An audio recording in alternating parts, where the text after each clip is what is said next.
Bienvenidos al séptimo episodio ya de Entre Palcos 7, bonito número.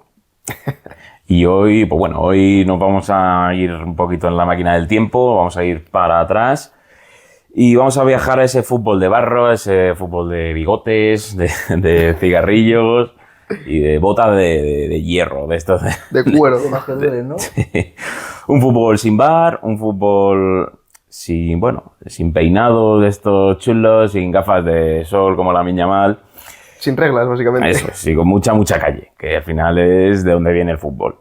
Repasaremos cómo eran las reglas, cómo eran los jugadores, cómo eran sus vidas, la economía, tácticas. Así que bueno, agárrate que bueno, este viaje lleno de nostalgia, de anécdotas chulas y diversión. Así que bueno, empezamos.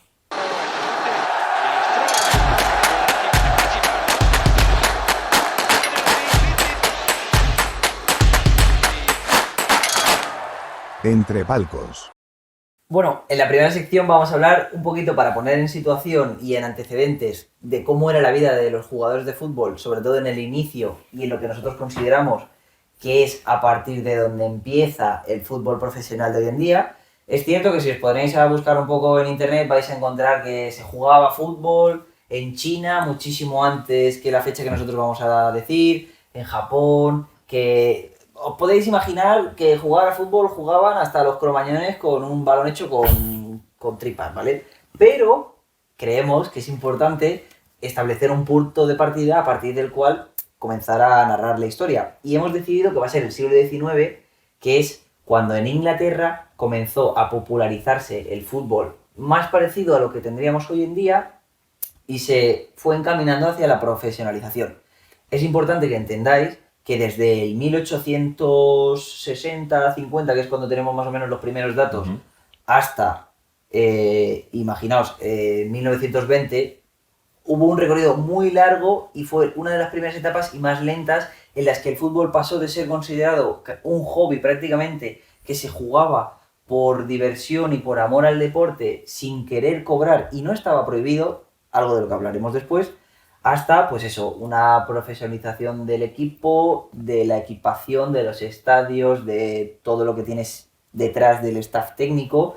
Pero para centrarnos un poquito en lo que es la vida y hacerlo interesante también, porque al final es lo que queremos, que os divirtáis, hemos decidido hacer una simulación de cómo era la vida de un jugador que jugaba a fútbol a nivel, vamos a decir, profesional, en lo que se consideraba dentro de la Football Association, que era la primera federación de fútbol que se formó en el 85 en Inglaterra, y dentro de la Liga de Fútbol, que bueno, la Football League se llamaba, que era una especie de Premier, pero sin nombre, en la que participaban equipos loquísimos, que hoy en día son equipos de pueblo prácticamente, y nos hemos centrado en un ejemplo tipo, ¿vale? Yo os voy narrando y me vais diciendo, vosotros aquí evidentemente, y nuestros queridos espectadores a través de los comentarios, que os recordamos que podéis comentar todo lo que queráis, qué os parece y si realmente aguantaríais. Yo os adelanto que ni de broma.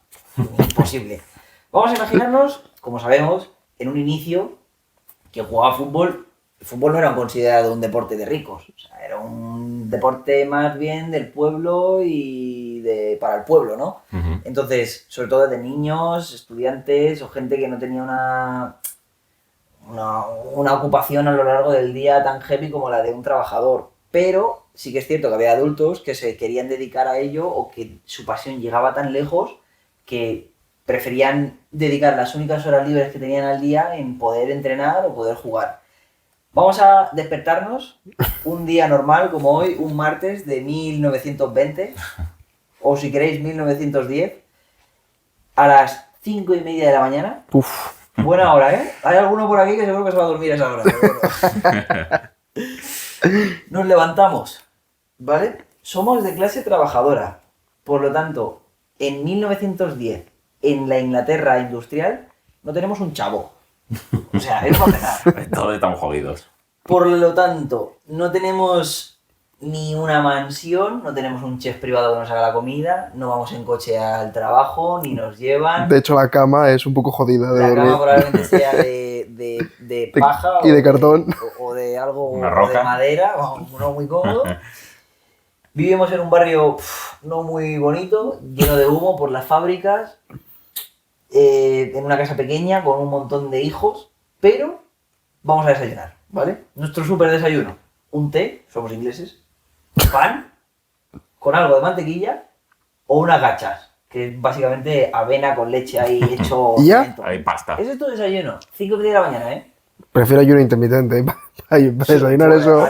No creo que llegaras, ¿eh? Yo Ya. creo que no, porque vamos a imaginar, Al día no llegabas. siendo optimistas, que una hora después, a las 6:30 de la mañana, empezamos nuestro turno dentro de la fábrica, ¿vale? Turno largo, Con ¿no? suerte de que vivas cerca de la fábrica. Con suerte que vivas cerca de la fábrica, no te quieres burro. Imagino que ahí no habrá 8 horas. Ahí no existen 8 horas ni No, la ¿verdad? seguridad social.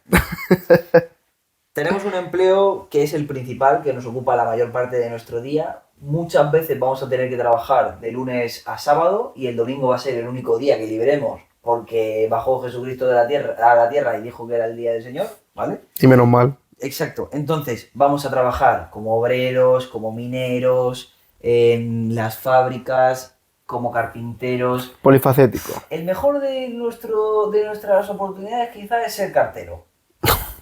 Ya está. No hay muchas expectativas, ¿vale? Claro, el fútbol en ese momento, como hemos mencionado, no estaba prácticamente remunerizado, perdón. Sí. O si se cobraba muy poco, que luego lo veréis en los salarios, el sueldo medio como iba, ¿vale? Tengo curiosidad, ¿eh? Por lo tanto, no podemos vivir del fútbol y tenemos que trabajar más o menos entre 10 o 12 horas, con un descansito. Ahora lo digo. Claro, y es un trabajo físico. Estamos hablando Claro, de es que. un trabajo físico. No, estabas en el ordenador ahí. No. Estás picando Moviendo el piedra, ratón. ¿eh? Estás picando piedra. No. A las 12 tenemos el almuerzo, ¿vale?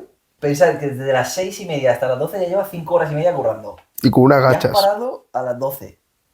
Tienes, pues eso, media hora, 20 minutos para comer algo. ¿Qué comes? Pues un ejemplo claro de esa época y de lo que te podía hacer tu mujer es pan con carne, embutido o algo por el estilo, como una especie de bocata, o una sopa, o un guiso que te dejara hecho pues de esa mañana o del día antes. ¿Cómo te No lo había llevas? nutrición deportiva ¿Cómo te lo llevas? ¿No hay tuppers? en una fiambrera de de metal. Eso es un detalle irrelevante. Soy muy curioso yo. Piensa que no hay nutrición deportiva, no hay medición de lo que comes, de lo que quemas, no hay nada. Ahí no hay déficit calórico, ni Ahí mucho no menos. hay nada. Déficit calórico creo que sí había. Bueno, Sí. Pero no lo llamaban Puede ser así. que sí que hubiese, sí. lo llamaban pasar No hambre. estaba medio, pero seguramente lo había. Entonces, vamos a suponer que trabajamos solo 10 horas, o sea, de 6:30 de la mañana a 4:30 de la Buen tarde. turno. Qué suerte. Sí, porque entonces son peores. Salimos a las 4:30. Bien, hemos salido de currar. ¿Haces toda la tarde? Podemos hacer todo lo que queramos. ¿Y cuando comes? No, ya has comido a las 12. Eso, ¿qué comida es? Eso es tu almuerzo, compañero. La comida allí en Inglaterra es... Claro, Ah, bueno, claro. perfecto. Claro. A las 17:30 entreno. Podríamos considerar mejor momento del día. 2 o 3 veces a la semana, ¿no? Entrenamos en un campo de barro. No hay césped. Patatal. Pero ni artificial, ni no artificial. Nuestro entrenador probablemente sea una persona que o bien se encuentra retirado del fútbol porque ya es mayor y cuenta con experiencia, o alguien que lo hace voluntariamente porque le gusta mucho el deporte y quiere ayudar a los chavales que están entrenando, ¿no? Estamos entrenando, nada, en un campo embarrado, como ha dicho Sergio, hacemos unos ejercicios muy básicos de tanto de calentamiento como de tecnificación. O sea, la tecnificación es... Tecnificación nula prácticamente. Tecnificación podríamos considerarlo a dónde meter la patada para que no nos expulsen, ¿no? Tecnificación tira a puerta. Y pateamos el balón, poco más. Lo que os he comentado, al final el míster o los compañeros son gente probablemente de nuestro mismo barrio o de alrededores que se han apuntado y lo hacen como hobby, porque aquí no cobran ni Peter, y si cobran, cobran muy poco, ¿vale? Básicamente por vocación. A las 19:30 podríamos suponer que a las 2 horas de haber empezado a entrenar hemos acabado. Buen entrenamiento. 2 horitas de entreno intenso, llegas a tu casa oliendo a choto. De mierda. Después de 10 horas. 1910, ¿cómo nos duchamos? No hay agua, no hay una ducha. Tú no eres rico, vives en una casa enana. Al río. Y si no hay río, te vas a ir hasta el río a las 7:30 de la tarde en Inglaterra, que es de noche, a ducharte. Depende de cómo huelas. Sales de ahí y no vuelves. Te tienes que duchar con un cubo de agua, en un barreño, en el patio de tu casa, si es que vives en una casa, Madre mía. probablemente con agua fría, porque no vas a calentar agua 3 veces a la semana para duchar, para bañarte tú o lavarte. Eso era un desperdicio. Es probable que quizá ni te duches. Y ya empalmes con el segundo entreno o tercero para amortizar la ducha. Bien. Qué bien van a oler. Sí. Por lo tanto, bueno, vamos a suponer que nos bañamos con un cubo de agua fría, nos lavamos rápido, un Echan ahí poquito, un el lavado del jarronazo, gato, con tal un- cual. Y vamos a cenar. Ya llevamos Por fin. desde las 5:30 de la mañana haciendo cosas, podemos estar bastante cansados. ¿Qué creéis que podríamos estar cenando? Ahí tiene que haber algo tocho, porque es que una gacha y un bocadillo para todo el día. La cena era bastante simple. Potajes, pan, algunas verduras o pescado, en el caso de que hubiese comprado pescado o se hubiese salado y se hubiese usado pescado. Carne, ya te digo yo que no había. La mierda de vida. Nada, 8 de la noche cenas. Y a dormir. Y en cuanto acabas de cenar, a las 9:30 te vas a dormir. Porque al día siguiente te tienes que levantar a las 5:30 de la mañana otra vez. Yo no sé cómo lo veis, pero a mí no me convence. Lo veo. Vamos, yo Yo ese horario no lo aguanto. me gustaría verme a mí en esa época. La verdad que me gustaría verme porque lo veo como que yo me hubiera rendido a los 2 días. Al segundo entreno ya no digo, vas. aquí os buscáis a otro. Yo no puedo más.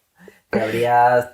Vamos, yo qué sé, te vuelves loco. A ver, dentro de que la vida es dura, porque en esa época la vida era Todo dura, el mundo era dura, pero bueno. a lo mejor lo que buscabas era esa. Evasión, ¿no? Sí, justo. Ese momento de disfrute que te haga evadirte un poco. Que Ahí si no, no me lo tienes explico. Toda la razón, compañero, pero sí que es cierto que la idea de este podcast también es que la gente reflexione un poco de cómo es la vida de hoy de un futbolista o cómo creemos que es, por lo que vemos y oímos, Sí.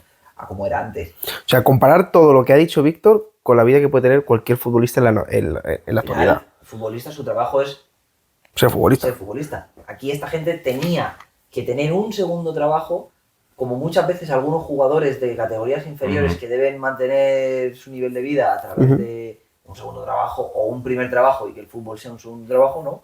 Para poder llegar a donde quieren llegar. A mí me parece durísimo. Sí que es verdad que me parece muy gracioso el análisis, porque es algo que no te paras a pensar. O sea, siempre lo tienes en mente de cómo podía ser, pero claro, si te empiezas a decir, hostia, ¿y dónde me ducho? ¿Y qué como? ¿Y dónde juego? ¿Y con quién juego? Porque al final tus compañeros... Es día a día esto. Quiero decir, Sí, sí. algo que quiero tocar y que es interesante es que al final los jugadores cuando entraban muchas veces estaban anclados al club, porque seguramente también lo comentaréis, en un inicio la carrera futbolística iba ligada a un club. Y tú no te ibas del club si el club no quería ir, que tú te fueras.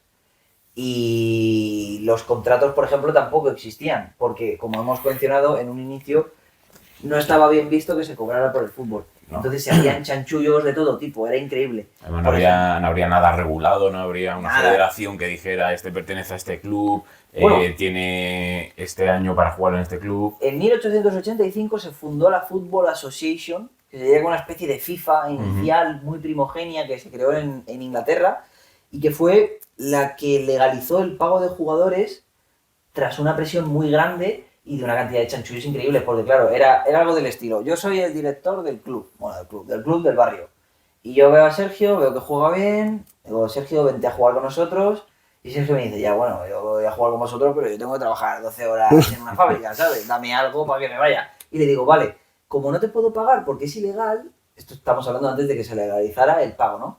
Te voy a conseguir un trabajo mejor en otra fábrica. Y a cambio de ese trabajo mejor, Sergio se venía a mi club. ¿Qué es lo que pasa? Que claro, si estás jugando en mi equipo y tu trabajo nuevo, que es mejor, depende de que juegues en mi equipo, es casi una relación de explotación o de dependencia, ¿no? De, Sí. te cojo...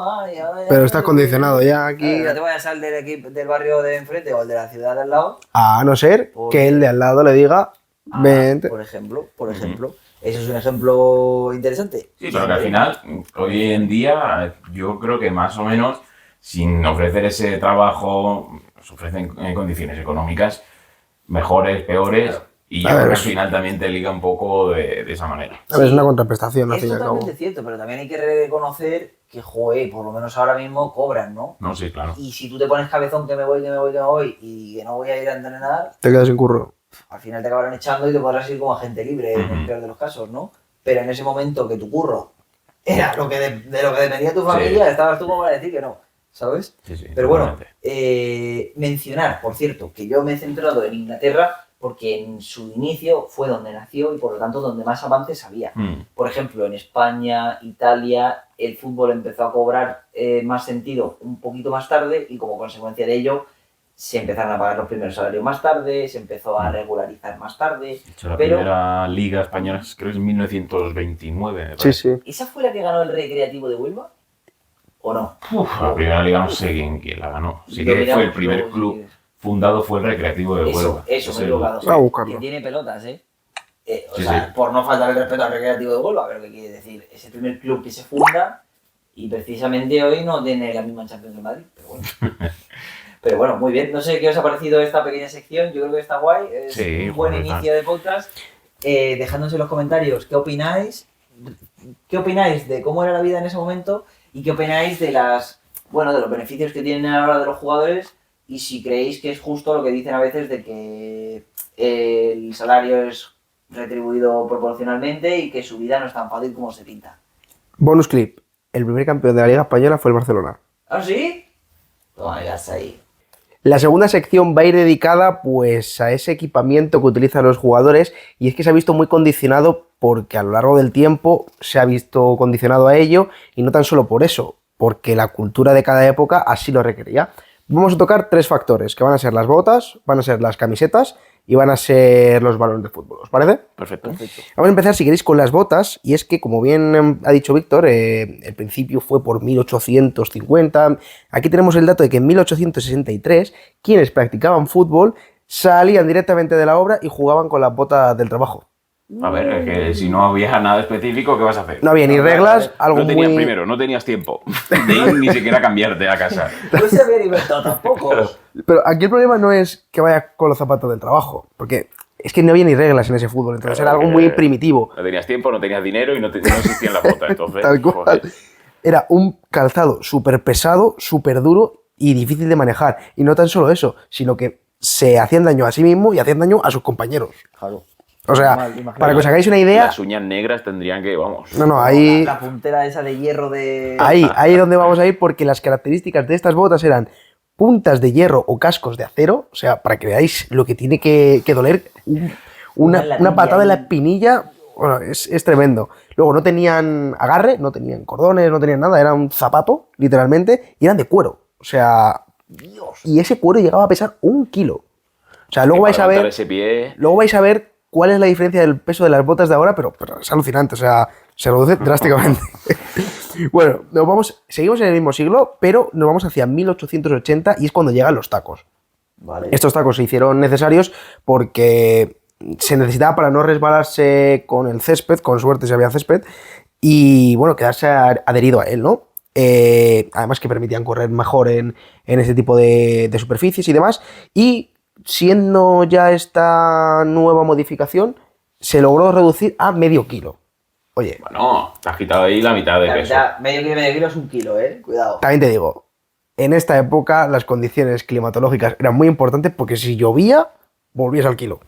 Claro, todo lo chupaba. Ya no, desde luego. Bueno, ya nos vamos a meter en el 1900, que empezaron a llegar las primeras marcas como Gola y Valsport, que son muy iniciales, pero ya luego más adelante entraron en el mercado tanto Adidas como Puma y como Nike, y ya empezaron a ir a carrera por posicionarse.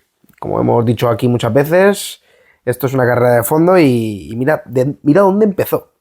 Bueno, nos vamos ya a 1940 y 1960. Después de la guerra se decidió pensar mejor en la salud del futbolista, que yo creo que ya tocaba después de tanto tiempo, y pues adaptarlo a mejor comodidad, a que ellos estuvieran más satisfechos.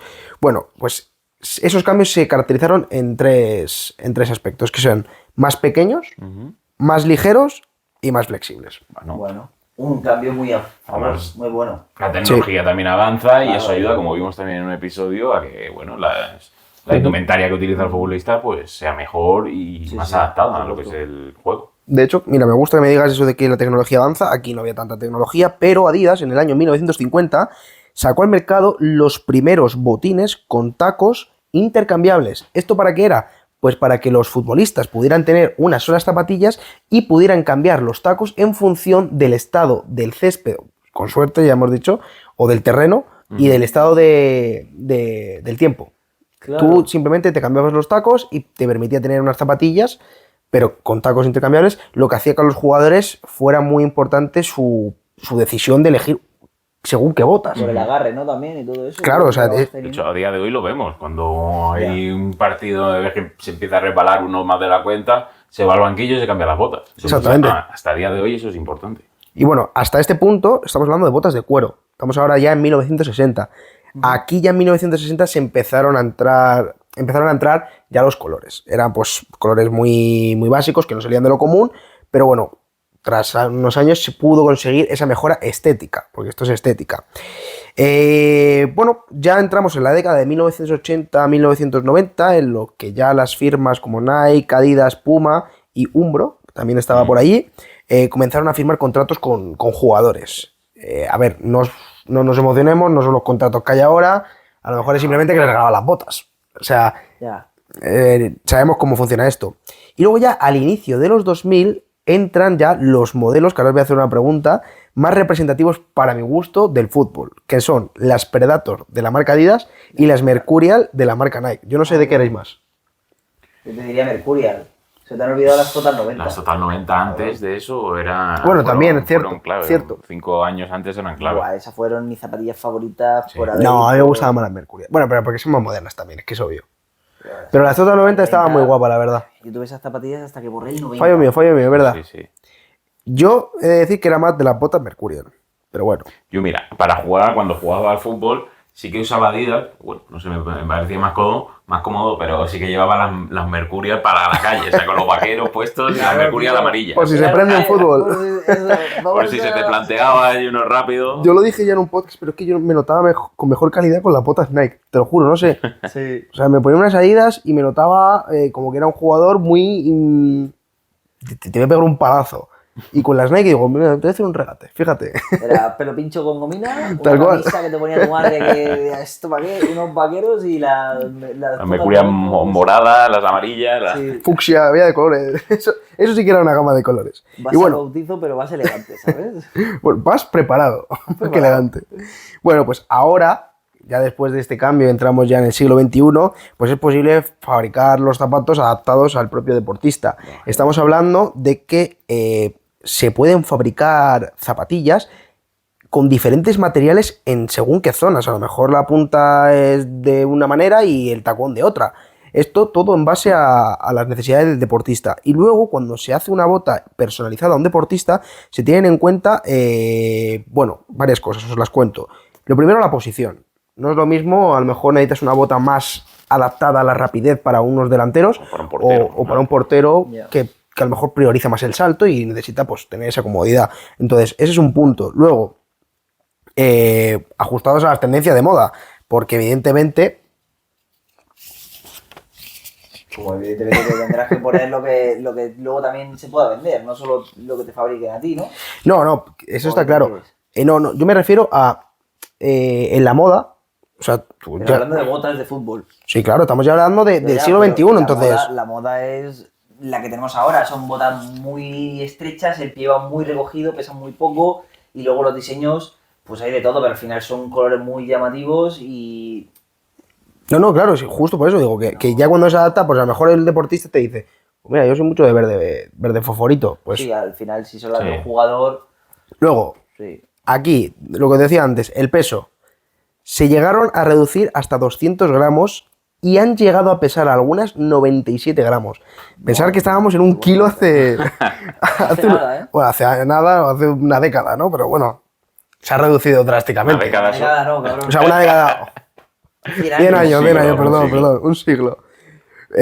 Bueno, incluso algunas pueden tener chips de rastreo o de monetización, que hemos hablado mucho de esto, Sí. para poder controlar al futbolista. Entonces, lo de las botas a mí me parece bastante curioso. Muy bien. Hombre, son las, digamos, ¿no? Muchos le llaman las armas, ¿no? De, Bueno, los, de los herramienta, jugadores. sí, Sí. de trabajo, al final, Exacto.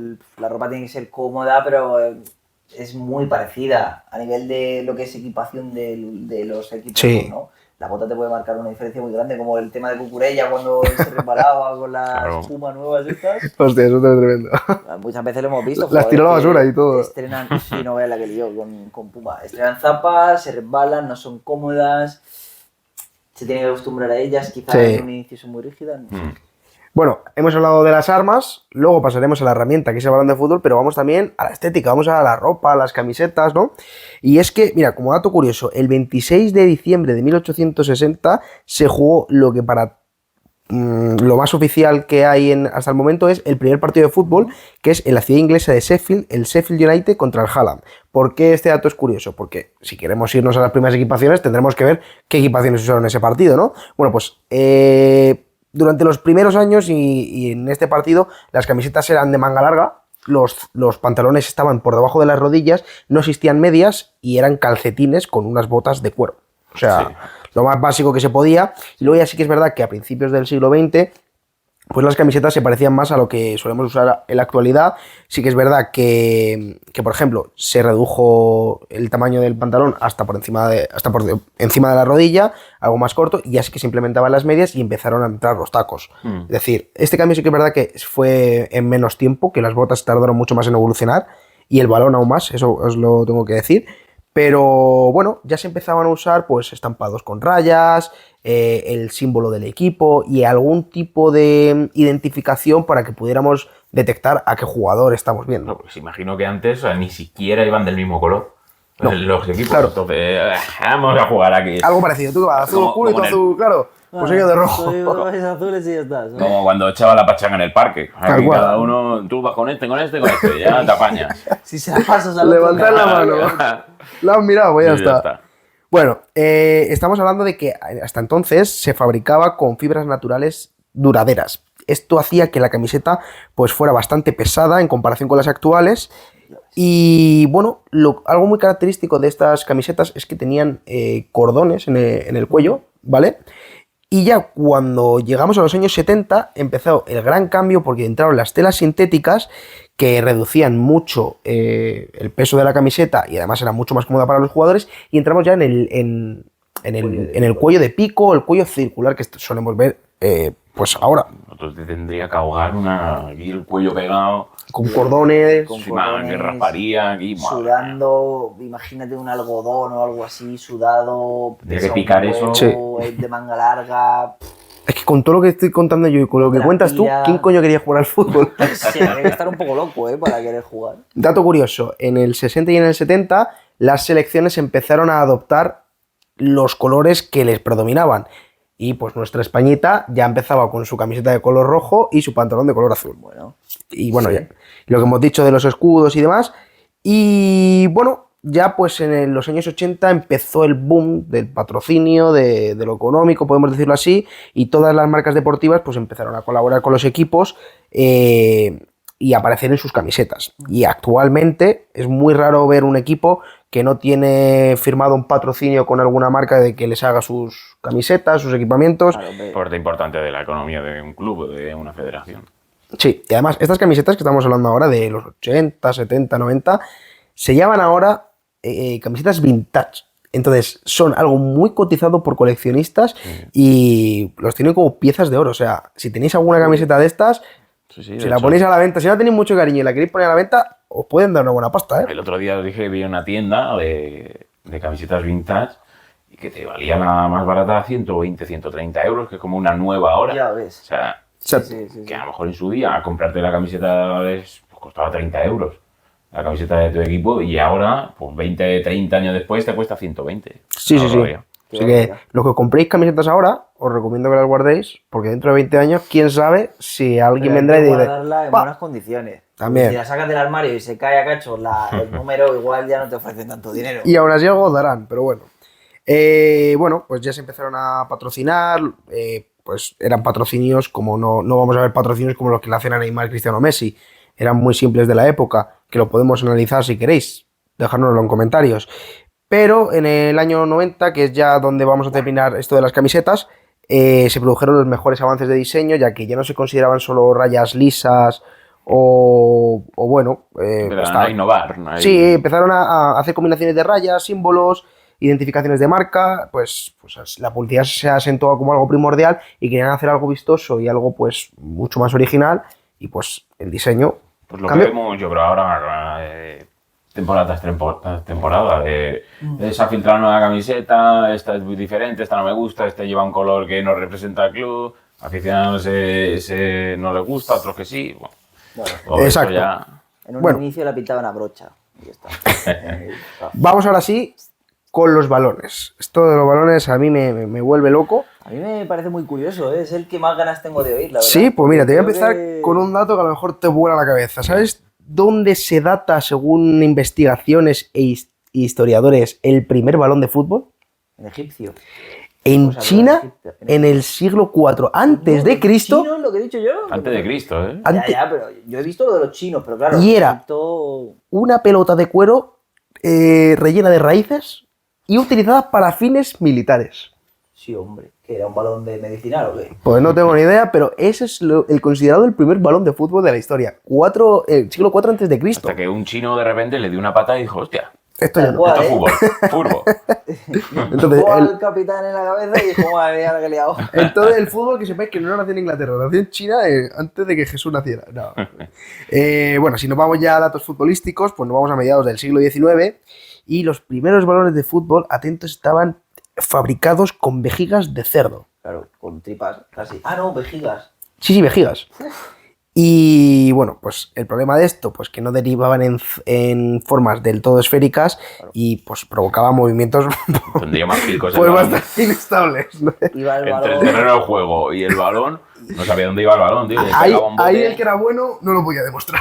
Buah, imposible. Bueno, No, esta inestabilidad, pues, tanto en forma como en movimiento, pues, se tenía que tratar de alguna manera y fue superada gracias al descubrimiento de la vulcanización del caucho. ¿Qué es esto? Básicamente que se quema el caucho para que se vuelva frío y elástico y así como que pueda coger una mejor forma. Bueno, fue un avance, pero no muy efectivo, porque los problemas de forma seguían muy presentes y ya fue durante los próximos años donde se descubrió cómo poder atañar este problema y se empezaron a introducir válvulas inflables con el principal objetivo de mantener la bola pues esférica Ujú. y sobre todo ya no solo de mantenerla esférica, sino también de mantenerlo en el tiempo, porque claro, Claro. el balón redondo duraba Te tiene 2 que minutos. durar más de un partido, hombre. Exacto. Entonces, en 1872 ya fue cuando entraron las primeras reglas del fútbol y marcaron unas dimensiones estándar, que os las voy a decir ahora. Era forma esférica, que la circunferencia fuera entre 27 y 28 pulgadas y un peso de entre 13 y 4 onzas. Más o menos ya tenemos una definición de lo que tiene que ser un balón. Ya no vale cualquier patata. Ya no vale el bote que te encuentres en la calle.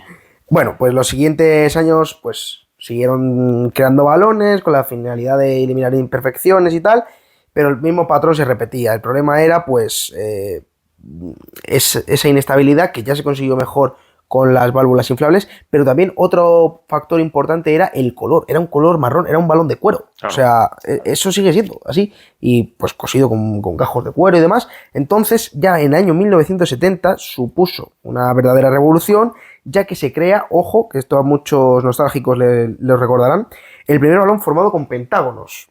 Pues el primer modelo de balón formado por 32 paneles cosidos y en color en blanco y negro, es decir, el de Oliver y Benji. Tal cual, ese es el que se te viene a la mente. Y con eso se consiguió pues la esfera más perfecta hasta el momento. Que, bueno, además este modelo ayudó al desarrollo de los siguientes balones y ya en el 1982, en el Mundial que se hace aquí en España, pues se consiguió reducir a niveles mínimos la absorción de agua. Que, bueno, esto es mediante costuras impermeables. Pero bueno, claro, como hemos dicho antes, con las botas, con los balones también pasaba lo mismo. Si llueve, pesa el doble.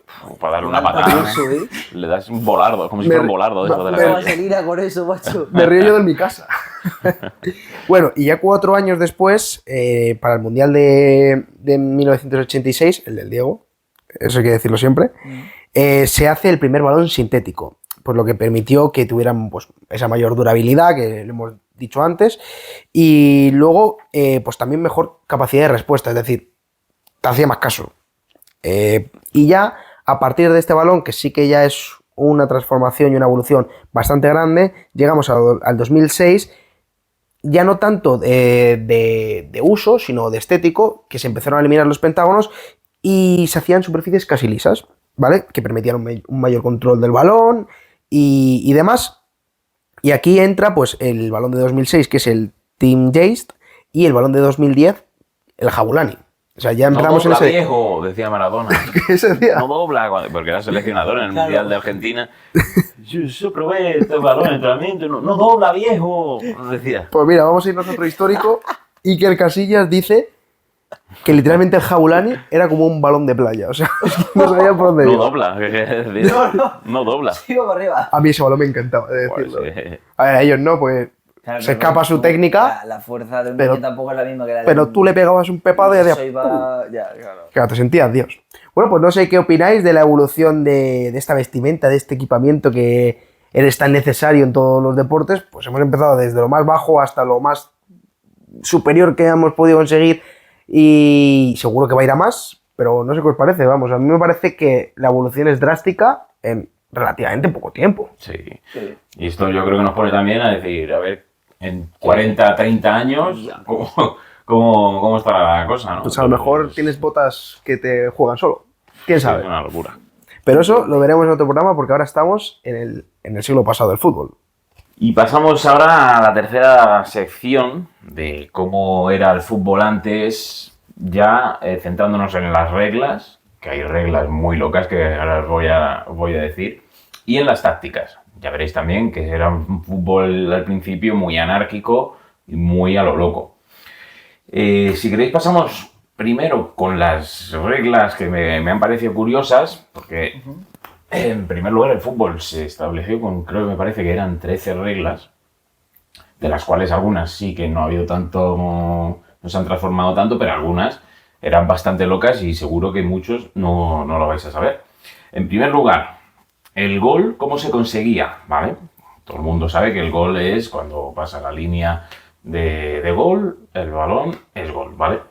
Pero es que antes, en primer lugar, el fútbol pues, se instauró como que el gol se conseguía conduciendo el balón, conduciéndolo entre palos. Como ¿De palo a palo? como un ensayo de rugby, porque no había larguero, claro. Ah, vale. Era conduciéndolo. Tendrías Tendrías que entrar dentro de la Con el portería. balón dentro Sí, de... como cuando haces rugby que hay una zona de anotación, pues Sí, una sí. zona de gol, la pasas, es gol, ¿no? Tenías que conducirlo y entrar con él Vamos, que dentro no de la vale chutar. línea. Sí, sí, Eso es. el long shot ya descartado. Eso es. Y al principio era así, no había ni siquiera larguero, eran 2 palos y ya está. Mira, vamos a ir Joder. diciendo si nos gusta más o sea, si le implementaríamos, nos gustaría implementarla. Yo esta no. Yo no, pero voy a decir una cosa, que diga alguien en los comentarios si ha encontrado algún vídeo donde se explique esto, para que luego la gente no vea la originalidad que contamos, ¿eh?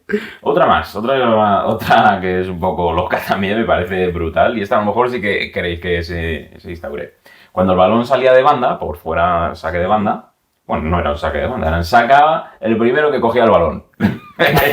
Y el momento lo lanza al campo en línea recta, no estando en juego, ¿vale? Hasta que toca el suelo, y si un jugador coge el balón con las manos directamente en el aire, pues para él. Pues mira, O sea, perdón, no, lo en el aire no. Cuando tocaba el suelo, ahí ya a puede matarse. pillar. Pues mira, me gustaría porque así se perdería mucho menos tiempo. Me Sí, gustaría, no, porque pero imagínate, luego, pero claro. claro, tú te pelearías, imagínate, hay muchas jugadas en las El que un primero que lo jugador coja, claro.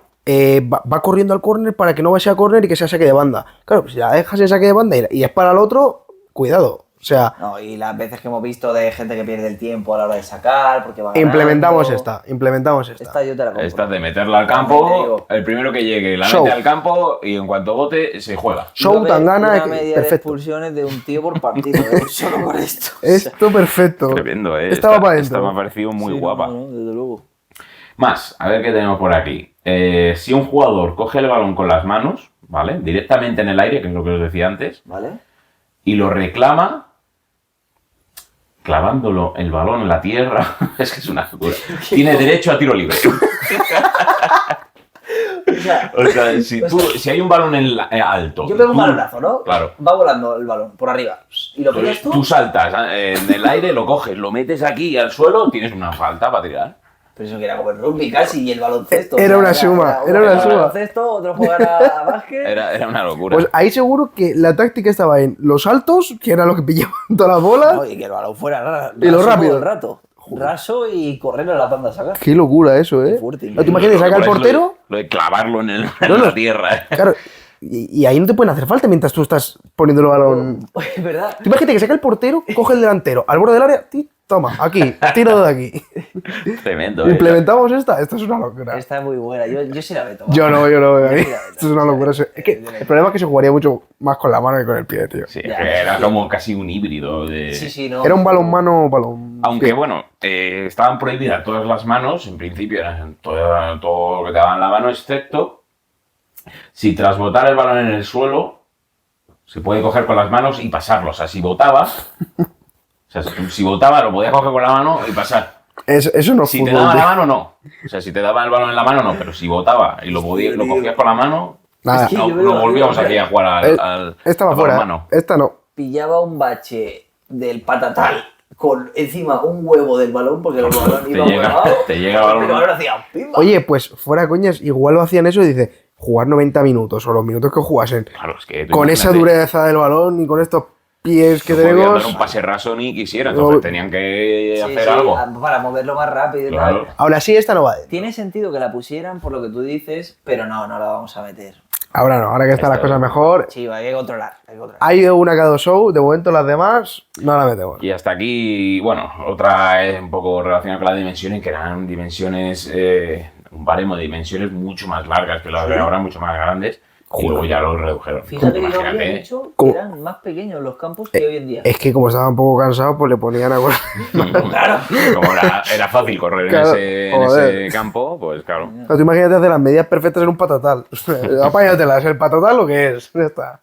Y hasta aquí las reglas que más me han llamado la atención, porque luego a lo mejor sí que es la implementación de que metían los corners que no había antes también, y, Pero estas están chulas. Ahí la Sí. manita suelta. Muy bien, muy bien, muy bien. y las faltas que eran se sacaban de diferente forma, pero bueno, estas son una locura. Entre las que digo, esto son una locura. Clavar el balón en la tierra es tremendo, tío. Y le falta decir falta. Tal cual. Es que me estoy Falta imaginando Inazuma Eleven, un tío ahí Tal cogiendo cual. y lo, Es que lo tiene mete que aquí al suelo, lo hunde y saca una Súper falta. épico. Es que además es súper épico. Sería eso. Tremendo. Y aquí tira mis huevos. Bueno, pasamos si queréis a las tácticas. Como os he dicho, antes era un fútbol mucho más anárquico y menos estudiado, obviamente, y menos analizado todo. Donde, bueno, en los años 30 la mayoría de equipos, ¿cómo creéis que jugaban? A ver, O sea, a nivel de táctica. sí. Balón largo y arriba. No, táctica, bueno, sistemas, más que ¿Sistema? sistemas tácticos. Pues mira, 3 defensas. No, yo creo que Yo- no yo iban- creo que lo- que- ni contaban, ¿eh? Yo creo que lo intentaban ajustar por 3-3-3. En plan, ¿jugaban 11? Sí, claro. Bueno, jugaban 11.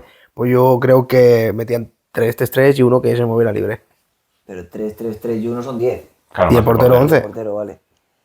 Yo te diría más bien lo contrario, ¿eh? Mucha gente atrás y arriba que hubiera un par Te la voy a comprar. por si suena la flauta. Yo creo que como no había calidad técnica, Claro, era más importante que no entrara. claro, Entonces, básicamente. poner un muro aquí y el de arriba que se Y apañe. luego te diría algo del estilo, a la hora de presionar, por ejemplo, o cubrir casi más como todo el mundo a por el balón, en vez de yo cubro al 9, todo el partido Sí, sí, cubro al sí, 9, tiene que ser así me da igual 100%. que el 9 no tenga el balón, yo sigo aquí. No, Eso sí, sí, vamos allá. 100%. Además. Bueno, pues en parte tenéis razón y en parte están muy equivocados. Uf, vamos a ver. En parte tenéis razón porque sí que no había ese marcaje individual, que eso llega un poquito más tarde y sí que a lo mejor era un poco más loca la presión, pero el sistema táctico era 2-3-5, 2 defensas, Ostras. 3 mediocentros y 5 delanteros. O sea, se priorizaba mucho el ataque y Una- había partido una- de 7-5 de 8-6, Porque, de... porque el balón hacía así, entonces había que tener mucha gente. ¿eh? 5 delanteros. Sí, Como Si no hay fútbol espacio. invertido del Atleti, ¿eh? Se conoce como... Decirle algo, lo de la Leti, decirle algo. Se conocía esta táctica como la pirámide invertida, porque va de de menos a Es más la líneas. pirámide de Maslow. Sí, ¿no? Era un desmadre ofensivo esto, claro, lo que te digo, acababan partidos 8-5, Claro. 10, Qué guapo, 17. Pues mira. Desde luego que emocionante sería seguro. No. Sí, sí, o sea, no bajaba ni Dios, claro. Esto, los tíos pues, Palomero, priorizaban a tope. marcar antes de que te marquen, porque si lo pensáis es lógico, ¿no? Si marcas uno más que el rival, ganas el partido. Claro, Sí. totalmente. En principio es lógico. Sí. También te digo, tú imagínate la cara de los dos defensas cuando ven a 5 tíos. Claro, no. Imagínate el comentarista diciendo van 5-2. Imagínate el pobre portero que estoy solo aquí contra 7 delanteros. De portero no quería estar ni Dios. Habría portero. De hecho- estaría normalizado. De hecho, el portero subía. De hecho, en esta época encontré un dato curioso con la indumentaria que has comentado antes, que iban vestidos los porteros como si fueran carteros, porque apenas paraban goles y el rol del portero era pues el pringao del equipo. Pues mira, Ahí no, porque no. tal cual. Venía a repartir cartas y se metían en la partida. Hablando de los porteros, se me olvidó decirlo antes, los porteros en esa época llevaban gorra por el sol. Es verdad. Que lo siguen haciendo muy pocos porteros a día de hoy, pero en esa época era súper típico. Tiene sentido, claro. Sí. Vale, eso era hasta los años 30 que ya empezaron a implementarse nuevas tácticas. A partir del año 1925, entró una táctica que la empezó a implementar un entrenador inglés que se llama Herbert Chapman, que inventó la WM. ¿Por qué creéis que tiene este nombre la táctica? Porque tienes defensas y laterales haciendo ¿Un rombo? una especie de W. No, es una W y una M. Arriba, Es un rombo, ¿no? dejas un hueco en el medio y la bola fluye por ese espacio, como dice Rubén. Yo creo que es un rombo. Más o menos, porque W, M, ¿Rombo? es así. ¿no? Rombo y un tío en medio. el sistema era un 3-2-2-3, es decir, 3 defensas. Luego, 2 centrocampistas que hacían un cuadrado Y otros tres y que otros 3 cerraban. arriba. Entonces lo conectas y se te queda como una WM. Bueno, por lo menos ya no son 5 arriba y 2 abajo. Hay un poco más de Esto sí coordinación. que era Ya lo que habéis dicho de que estaba muy equilibrado. Claro, eso es lo que yo pensaba. 3 defensas, 2 centrocampistas defensivos, 2 centrocampistas ofensivos y 3 delanteros. Y es justo mitad y mitad. Y además lo repartes muy bien, porque sigues teniendo 5 atacantes y 5 defensores esta vez. Eso es. Entonces está muy bien. Y bueno, esta táctica la implementó, como he dicho, Herbert Chapman, que fue entrenador del Huddersfield Town y del Arsenal, que por aquella época consiguió bastantes ligas con esta táctica. Qué guay. Joder. No, sí, se veía adelantado a la época, de luego. Sí, era como pasar un poco ya del desmadre, de la locura de, Claro, tú de imagínate, antes. claro, porque hasta que le empezaron a copiar esa táctica, los otros seguían jugando con un 5 Claro, delantero. claro. Entonces ahí tenías la ventaja de defender mejor y de atacar mejor, porque sigue siendo superior en ataque. Claro, era ya de pasar un poquito del desmadre, de la locura que habíamos visto antes, de que anarquía total, a ya tener un poquito de rigor y de colocar las cosas. Sí, un con poquito más sentido. equilibrado, sí. Claro, eso es. WM se llamaba esta, era una locura. Vale, nos pasamos al nacimiento del Catenaccio, pero no creéis que... Vamos, si yo digo Catenaccio, ¿dónde creéis que se fundó? Italia. Italia, en teoría. No. A ver, no era conocido como Catenaccio, pero era una táctica muy, muy defensiva, ¿vale? Vale. Y bueno, lo que he dicho, todo el mundo se cree que fue en Italia, pero en realidad nació en Suiza, ya a partir de los años 30, con el técnico Karl Ramann, y se llamaba esta táctica Berrou, o algo así, que significa hormigón, Algo en suizo. castellano. Eso es, Algo castellano, duro, ¿eh? Alemán, suizo, francés, francés, sí, alemán, eso no es. sé qué, algo así. Fue el primer sistema en el que jugaban 4 defensas. Vale. Más Bueno. o- El primer sistema identificado, que a lo mejor algún entrenador lo Sí, utilizó, vale, pero- popularizado Oficial. y sí, Eso es. plasmado en un papel. Y aquí es lo que yo os decía antes, ya se basó en un trabajo colectivo, ya marcajes individuales y bueno, fue una manera de que los jugadores amateur pudieran tener la oportunidad de jugar un poco más profesional, es decir, Claro. ya sin ser tan bueno, pues priorizar la defensa, con que supieras defender bien y no a lo mejor técnicamente fuera brutal, tenías la oportunidad de llegar al fútbol profesional. No, Sí, está sí. muy bien, oye. Sí. No, y además ya se priorizaba más lo defensivo que hemos visto una evolución, ¿no? Al principio lo más importante era el ataque, 5 tíos, y ahora estamos ya metiendo 4 abajo. Sí. Y Era de un hecho, cerrojazo, esto te metías ahí los tíos, todo, y ahí ya... quitando muy poquitos entrenadores que juegan con 3 defensas, la defensa de 4 es lo más popular, Sí. incluso en esta época. Sí. Totalmente. El catenaccio ya fue en los años 60 cuando se instauró en Italia, que fue el Inter del entrenador Elenio Herrera, un argentino que era el entrenador, que ya hizo el cerrojazo, lo hizo un arte y fue en los años 60. O sea, imagínate, 30 años más o menos después, cuando... Flipas. Que antes incluso el Inter era un equipo súper ofensivo, que jugaba con cinco delanteros. Que locura máxima. Fan del Inter aquí, ¿eh? Somos fan del Inter, tú también, ¿no? ¿Yo por qué? A ver, se perdió de manera digna, pero de Inter no. Vale, pasamos ahora a unos ejemplos que he traído de tácticas puntuales que se han llevado a lo largo de la historia. Vamos con Brasil de 1958. ¿Cómo creéis que jugaba esta Brasil? Muy ofensivo. 58, hostia, no. Muy ofensivo. No me acuerdo, no había nacido, ¿no? No, pero me suena de que. Es la primera de Pelé, ¿no? Sí. Pues entonces muy ofensivo. Sí, supongo que sí. Juego bonito, ¿no? En plan, siempre se han caracterizado por un... Yo ya hablaré también un poquito de los equipos, pero se caracterizaba por un fútbol muy vistoso, muy alegre, muy ofensivo, ¿no? Sí, de hecho, bueno, sí que partía demasiado el equipo porque jugaban con un 4-2-4. O sea, 4 defensas, 2 centrocampistas únicamente Madre mía. y 4 delanteros. De esos 4 delanteros, uno era Pelé, Sí. que era delantero centro, y uno por la banda derecha creo que era Garrincha. O sea, Joder, Carincha era el que tenía una pierna más corta o algo así. bueno, no tengo ni idea, pero... Creo que fue algo así, que tenía un problema en la pierna y aún así fue uno de los delanteros top. ¿Sabes lo que le pasaba a Brasil? Que tenía tanta pólvora que es que dice, ¿cómo voy a meter un medio centro más? Teniendo a esta pero gente. de hecho, lo que se dice y lo que realmente los expertos también dicen es que los laterales eran los verdaderamente importantes de ese equipo. Ajá. Que eran Carrilero, ¿no? Un Jalma poquito. Santos y Nilton Santos. Hermanitos, ¿no? ¿El qué? Hermanos. No sé si eran hermanos o no, pero vamos, eran considerados siempre de los mejores laterales de la historia. En Brasil siempre Supongo se que también por caracterizó... cómo movían el balón en el campo entre... Pues al final en medio solo tienes a dos. Claro, eran jugadores que servían... Los laterales son jugadores que te apoyan mucho en todo, profundidad. tanto ofensivamente como defensivamente. Y claro, al tener esa falta de dentro del campo, seguramente la llegada La desde compensaban atrás... con ellos. Y luego muy curioso porque dicen que la posición más fácil del fútbol son los laterales.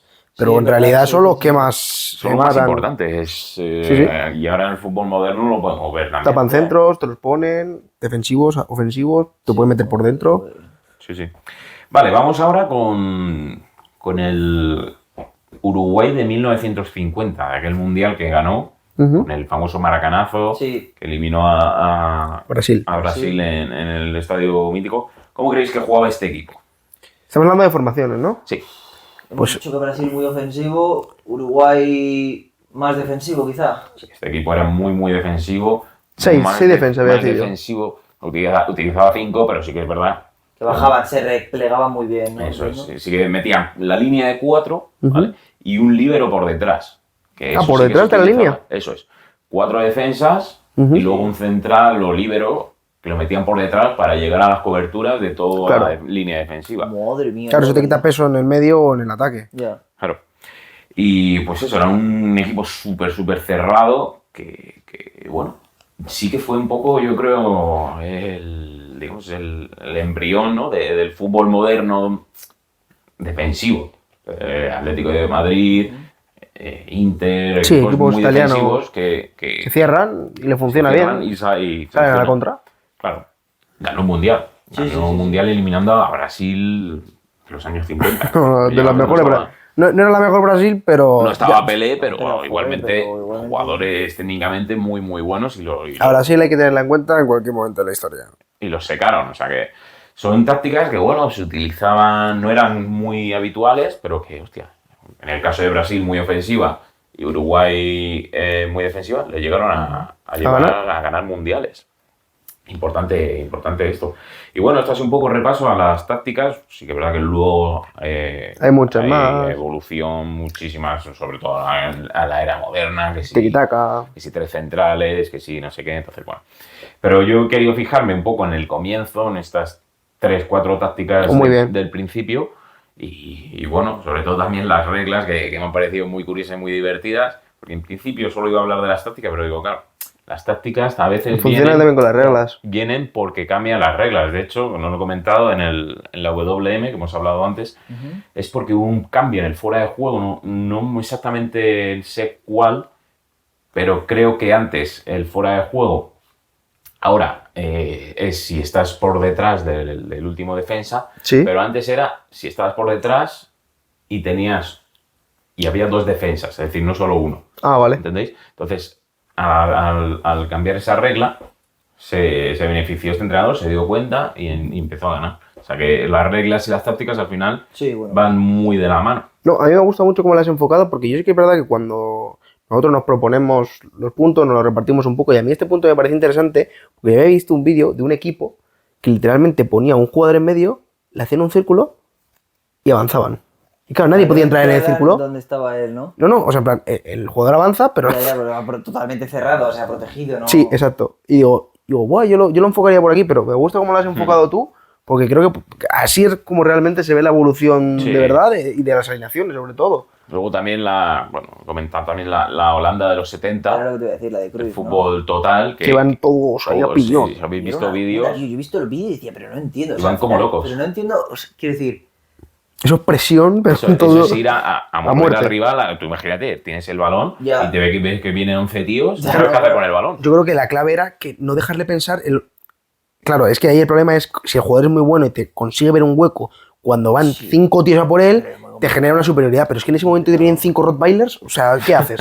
lo único que se me ocurre es Dar un jugar pelotazo. algo, rollo, claro, Y luego están fuera de juego ahí también, claro. Claro, Porque van Cambio todos de- ahí y te quedas fuera de juego. rollo un cambio de campo sí. prácticamente y que estén corriendo media hora y ya llega un momento que ya no puedan más, pero claro, si el otro no se espabila y le presionan también. eso si tenéis, Yo si he no lo habéis visto, vídeos por y favor verlo, es que lo estaba pensando, digo, no sé si lo va a decir, no sé si lo va a decir.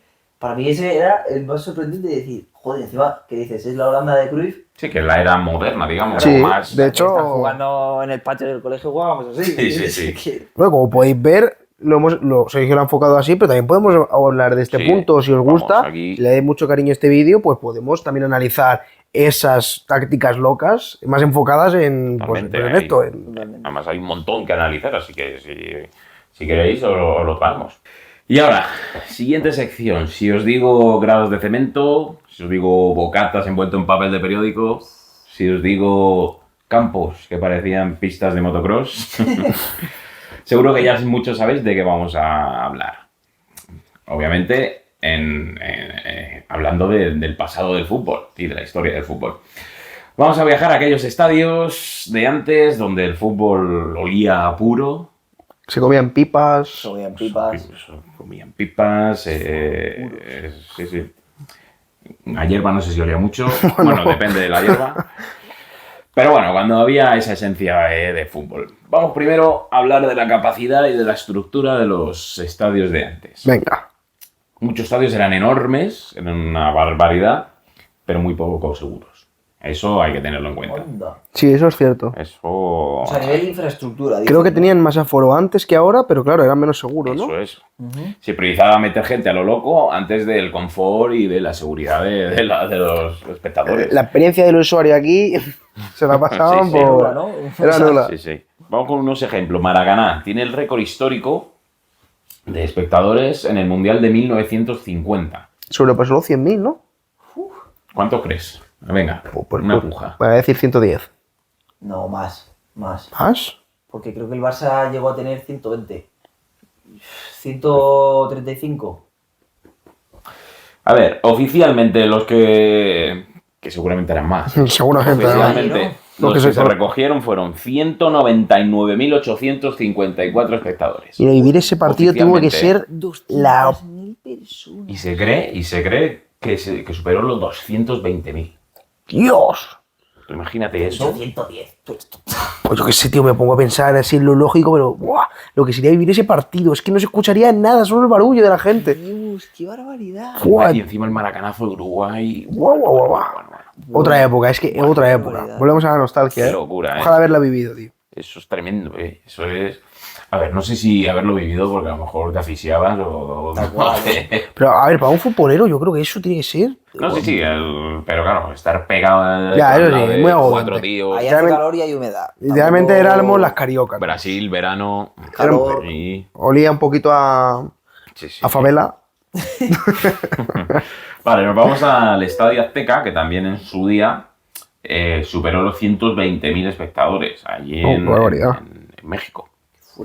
Y en España, el Camp Nou, lo que tú has dicho, llegó a superar los 120.000 antes de la reforma de seguridad que lo hablamos en Eso un era. podcast en los años, ¿cuándo fue? 90, ¿no? Sí, Más o eso menos la sí, reforma... sí. La primera reforma grande que hicieron fue por ahí. De Ujú. hecho, que lo que nos sorprendió fue que redujeron el aforo, que dice. Claro, hostia, pero Claro. porque hubo una ley de seguridad donde obviamente no podía haber tanta gente en un mismo sitio, más que nada pues por lo que ya hemos vivido en algunas avalanchas, ¿no? Sí. De que puede morir gente por cualquier cosa. Sí. Por cualquier cosa. Y luego la culpa de... Y así eran los estadios donde la seguridad no era lo prioritario. Nos vamos ahora al ambiente que se formaba en esos Oh, estadios, a las sí. aficiones Eso y sí a los tiene que molar. aficionados. Eso tiene que molar. El ambiente era totalmente salvaje. Era eso como sin reglas, era como pasar un día en la jungla. Era O sea, gasolina, era adrenalina.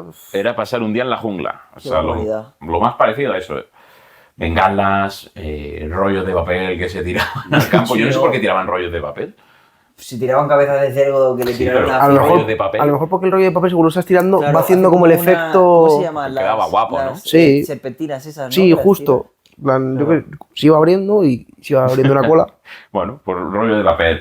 El tío del bombo, que, por cierto, ha Manolo. fallecido Manolo hace poquito.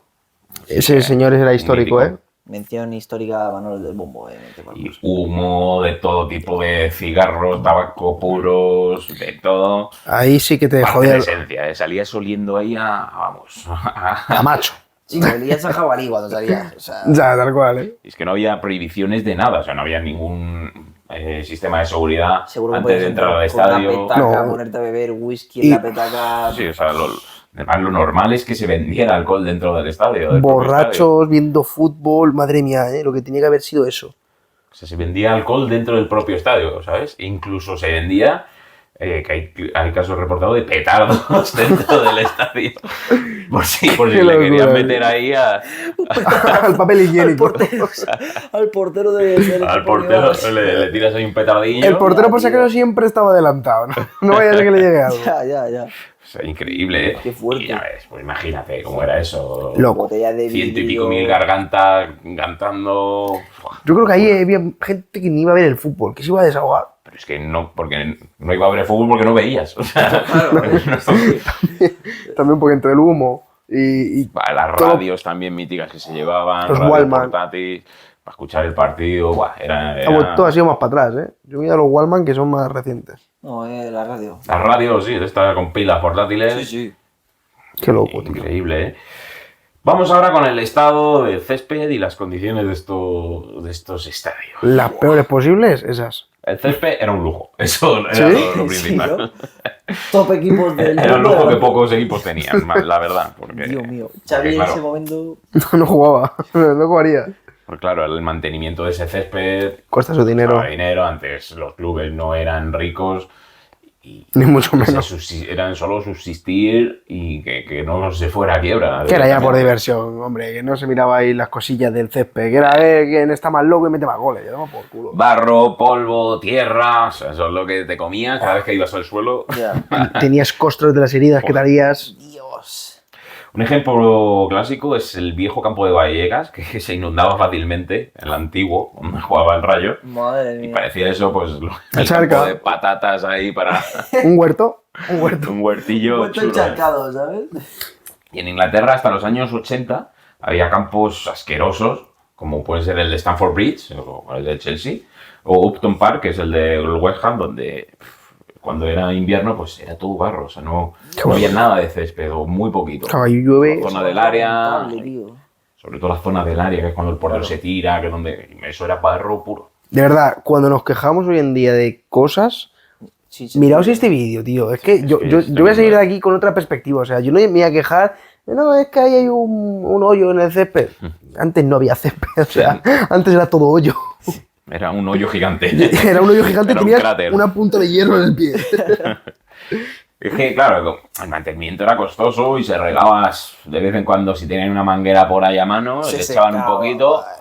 O, Qué o lo regaba la lluvia y ya está, o sea, no se regaba y cuando Vaya a llover, caía, pues vaya se juega. cuando llovía, hostia, mira, ha salido una flor aquí.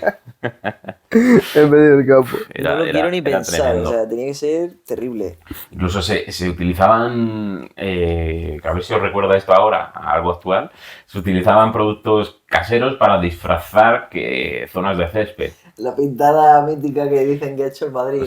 Se utilizaba arena, virutas, alfombras falsas incluso, pintura, obviamente, Claro. que es algo de lo que se queja mucha gente Sí. o que se dice que el Bernabéu Mira, tiene. hablando de esto del Bernabéu y de lo de la pintura, el otro día me dijo un amigo que tenía la teoría de que el Madrid no tiene dinero.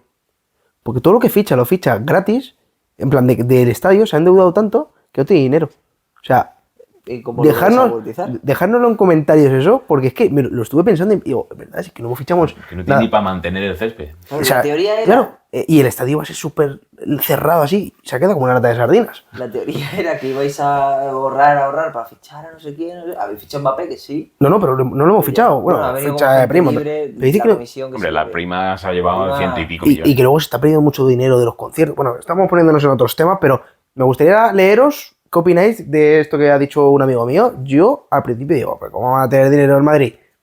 Ponéis a pensarlo, Mira, ponéis a pensarlo. ese- el estadio más moderno actual tiene problemas Más que el patatal. que estamos viendo que se utilizaban antes En para disfrazar. 1900. No sé si es verdad o no que el Bernabéu utilice pintura, pero no sé. Es que es raro. Si veis lo de las equipaciones cuando juega el Madrid en el Bernabéu y cuando juega en otro estadio, Sospechoso. es sospechoso, sí.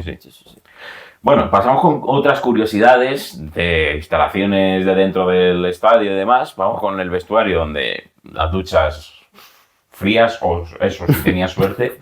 Si tenías suerte, bancos de madera para cambiarte, Claro. que se te clavaba una astilla en el Oh. ojete y podías flipar.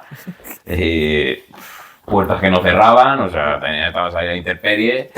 Baños que no tenían puerta, entonces ahí había que. Lo- Te va a jugar rápido, ¿no? No, y oler todo, lo olían Bueno, todo. También, claro. Vestuarios que, bueno, que eran casetas directamente, o barracones que Que se construían ahí. no en tenías plan ahora tu chapuza. asiento ahí con de goma espuma, no sé qué, que Sí, se la con tu colcha. taquilla, con tu nombre y tu número, nada. Ahí Qué locura, ni tío. jacuzzi ni hostias. Hombre, no, ya no. solo Ni zona de faltaba, masaje bueno, tampoco. Una bañera vieja igual, con agua fría si quieres. Pero... Ya. Tenía una típica bañera Un esta poco que más, ¿sabes? tenía así como Sí, una alcachofa. Eso con suerte, porque seguramente muchos ni el agua, ni toma de agua tendrían.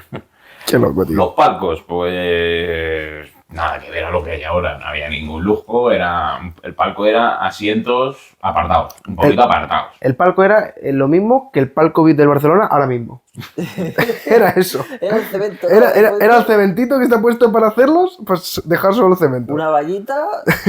De hecho, los presidentes pues, compartían incluso asiento o tribuna con gente con afición normal o peñas incluso del Sí, club. sí. O sea, que no había ese trato especial a la gente Qué pasada, ¿eh? de la presidencia o gente o autoridades. No, claro. No hay, si no hay, no se puede. No, no. Vallas metálicas por todo el estadio para evitar que se metiera la gente dentro del campo. Eso ahora mismo, a partir sobre todo del trágico caso de Hillsborough en 1989, no sé si lo conocéis. Creo No, que sí. no es una. Se cayó o algo, güey. Claro, estaba La gente apoyada. apoyada en la valla. Y- ¿vale? Esto fue en Inglaterra, que bueno, a partir de ahí sí que empezó a cambiar todos los estadios, obviamente. Semifinales de la FA Cup en la temporada 89, ¿vale? Donde se enfrentaron el Bournemouth y el Liverpool.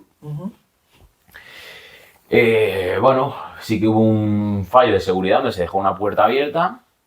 Bueno, ahí la gente Todo para adentro. para adentro. Ahí ningún control ni nada. Valla súper alta de metal para evitar que puedan entrar al terreno del juego.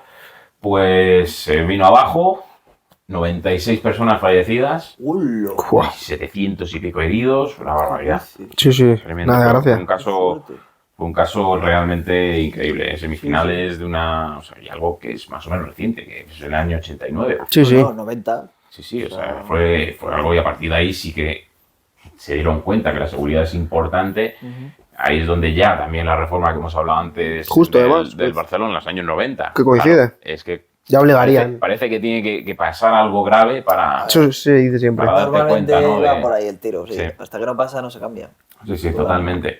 De hecho, una curiosidad es que entre esos fallecidos había un primo de Steven Gerrard, que tenía 10 años, Oh. y que bueno, eso siempre le ha tirado... Claro, A quedarse en el recordemos que Liverpool, ¿no? recordemos que jugaba el Liverpool esta semifinal, porque además todos los fallecidos, creo que, o la gran mayoría eran del Liverpool, Fans eran del aficionados del Liverpool. Liverpool. Entonces eso siempre a Steven Gerrard le ha tirado para continuar, para intentar llegar a ser alguien en el Liverpool. O sea, es una... Qué bonito eso, pero, curioso. uf. Sí.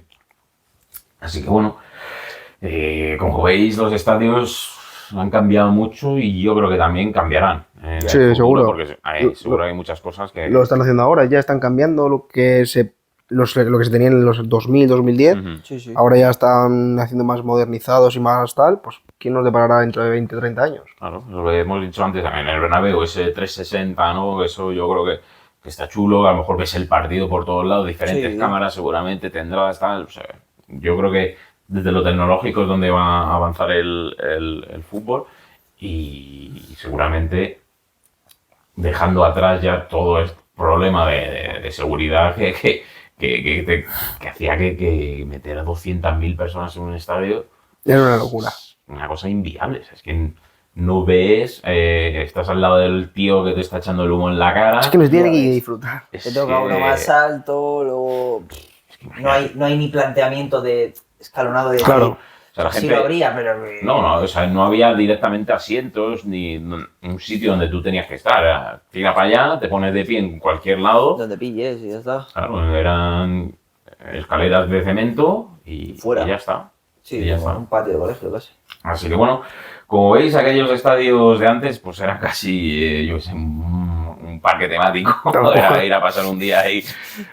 Era una atracción Sí, curiosa. Puede salir muy bien o muy mal de ahí. Sí, da o sea, igual, ¿eh? Cuidado. Sí. Pero bueno, también aparte de lo que es el folclore futbolístico, esa que hemos hablado antes, esa también nostalgia del fútbol antiguo, coño, hay que tener en cuenta que era más peligroso. O sea, que Sí, ir al sí. fútbol era un deporte de riesgo. Sí, no.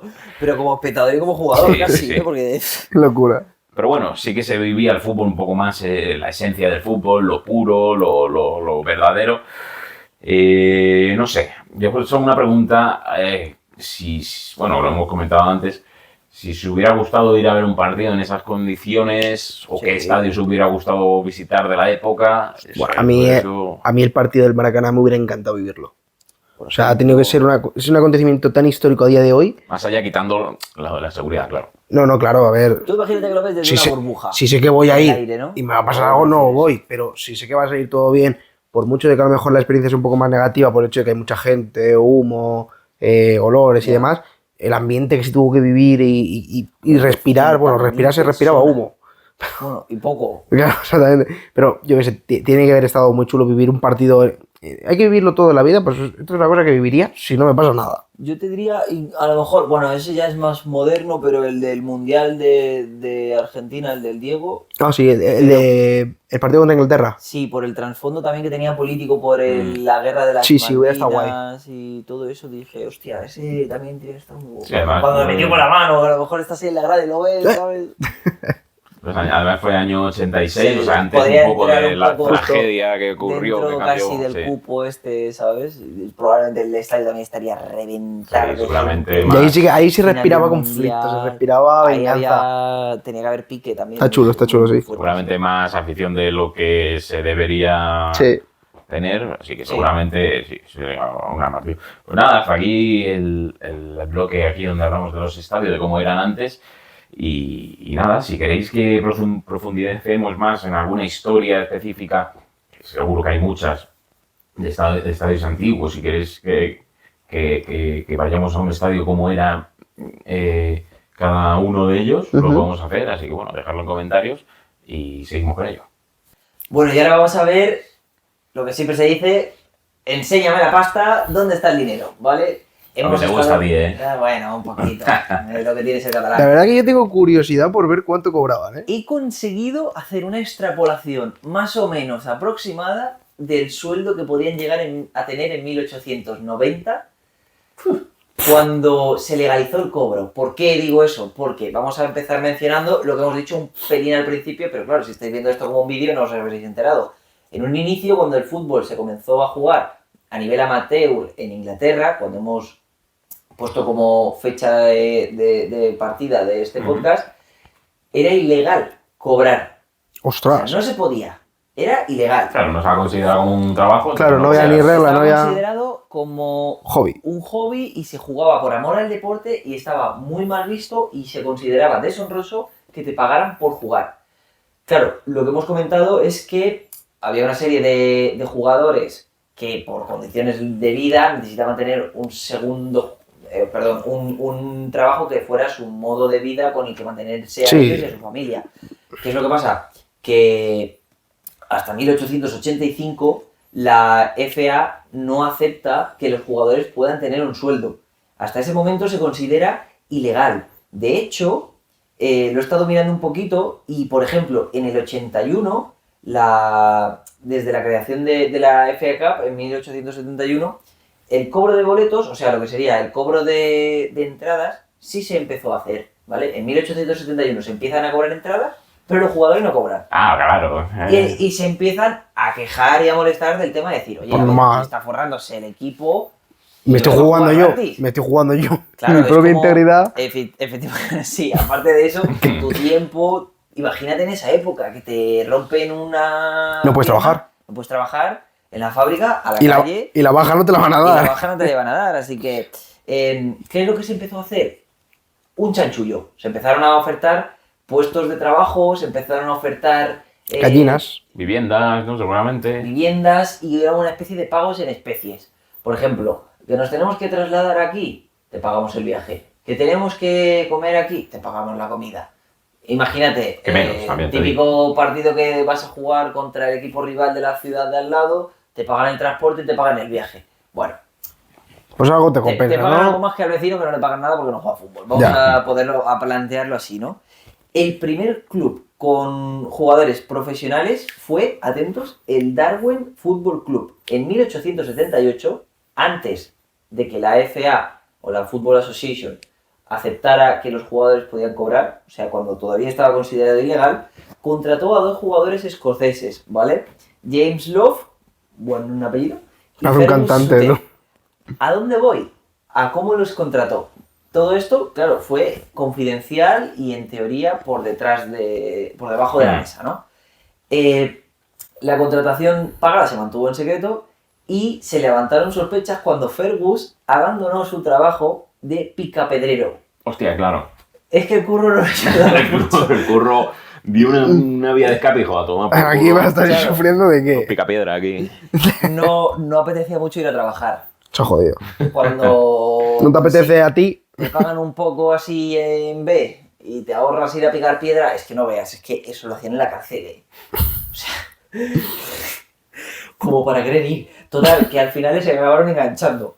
La FA o los delataron o se acabaron canteando demasiado y los engancharon y lo que acabó pasando fue que empezaron a recibir suspensiones y penalizaciones por parte de la asociación de fútbol Ujú. al dimitir al final que sí que habían contratado a esos jugadores. Ya no les queda otra.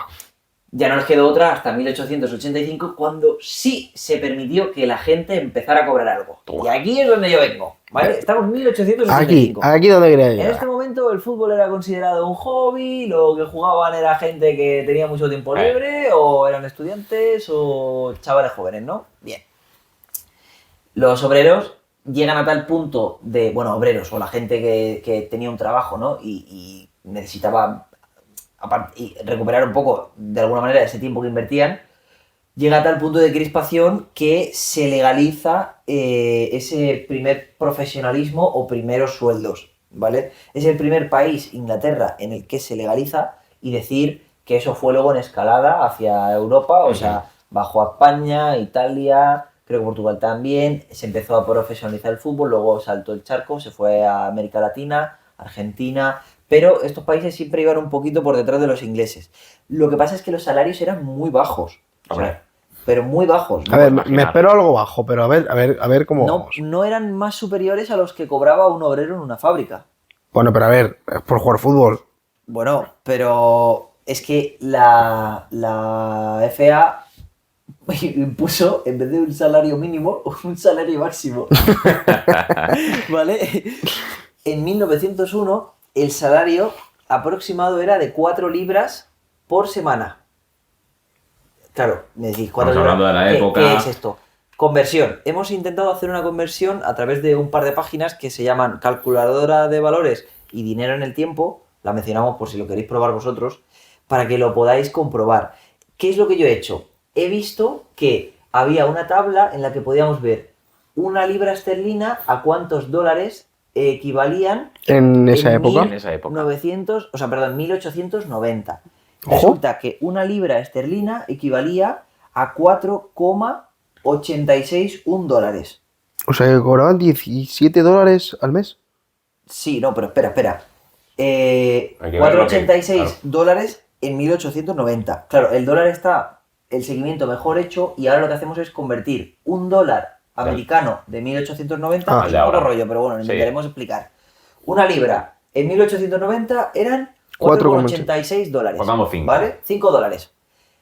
En 1890, 5 dólares equivalían, un dólar de 1890 equivale a 35 dólares de ahora. Ah, O sea, que a Bueno. la semana eran 35 por 140. 5, más o menos. 140, 175. Sí, algo por el estilo. A ver, no está mal. No está mal. A ver, hay que tener en cuenta que en esa época los precios no son los de ahora y a lo mejor... No, Claro, por a eso ver, está la conversión. claro, para eso está la conversión. Ah, Pero o sea, son 175 euros teniendo en ahora. cuenta de que... De Bueno, ahora, entonces, claro. de ahora, entonces no vale de nada eso. claro. ¿Qué es lo que te quiero decir? Que no es de ese momento, no jodas. De donde Claro. eran los reyes del Ahí eran mambo. millonarios. O sea, si una casa valdría 100... Pues te digo, no te digo, madre mía. No. Son 175 dólares de hoy en día. Que lo tendrías que multiplicar por 4. Pero piensa todo el tiempo que te quita, ¿eh? No, por 4 no. Ya hemos hecho por semanas. Son 4 semanas, ¿no? Una semana eran 4 libras. Claro, pero esas 4 libras equivalían a $35 por semana. Sí, Y ¿por 4? por- Ah, bueno, vale, es verdad. Claro, perdón, o sea, al perdón. mes. Son 175 $100 al mes. Madre mía, peor todavía porque en Lo que tú el cuando pensabas. hemos dado el cálculo he dicho, bueno, yo qué sé. 600 ¿habrá trabajos pavetes. para chavales que se cobra más o menos? No, yo creo que no hay ninguna persona que cobra 170 euros al mes, ¿eh? Eso es un hobby, Un tío. autónomo, un poco más. Eso es un ingreso extra que quieres, pero es un hobby, tío. Sí, durísimo, Claro, bueno, ¿eh? al final sigues teniendo que compaginarlo con O el sea, trabajo. mejor que te paguen a pagar, ¿no? Por hacer un hobby, pero de vivir no se podía. Desde luego, por eso, al final, tenías la tesitura esa un poco de, bueno, juego a fútbol o me arriesgo a partirme una pierna, perder el trabajo con el que realmente puedo mantener mi vida y a mi familia y pone un poco en valor también lo que se sacrificaba esa gente, porque no es solo que jugaran en malas condiciones, sino que al final daban mucho a cambio de poder estar ahí, Claro. ¿no? Entonces, bueno, en los años 20 subió a 8 libras, o sea que se duplicó, que Estamos tampoco sigue hablando- siendo una barbaridad, Estamos hablando de 350 pero bueno, euros. sí que hay que reconocer que se pagaba más en secreto, o eso se presupone, Seguramente. habría pago en especias y pasta por debajo, Claro, teniendo Pero en cuenta que la federación puso un salario máximo Claro, seguramente... te lo pagan de otra manera. pero cuidado, porque mientras que en Inglaterra, por ejemplo, ya empezaban a cobrar algo, en Latinoamérica se mantuvo la categoría como amateur hasta los años 30. Ostras. O sea que no se profesionalizó como tal, ni había contratos. de Simplemente era en Inglaterra. Efectivamente.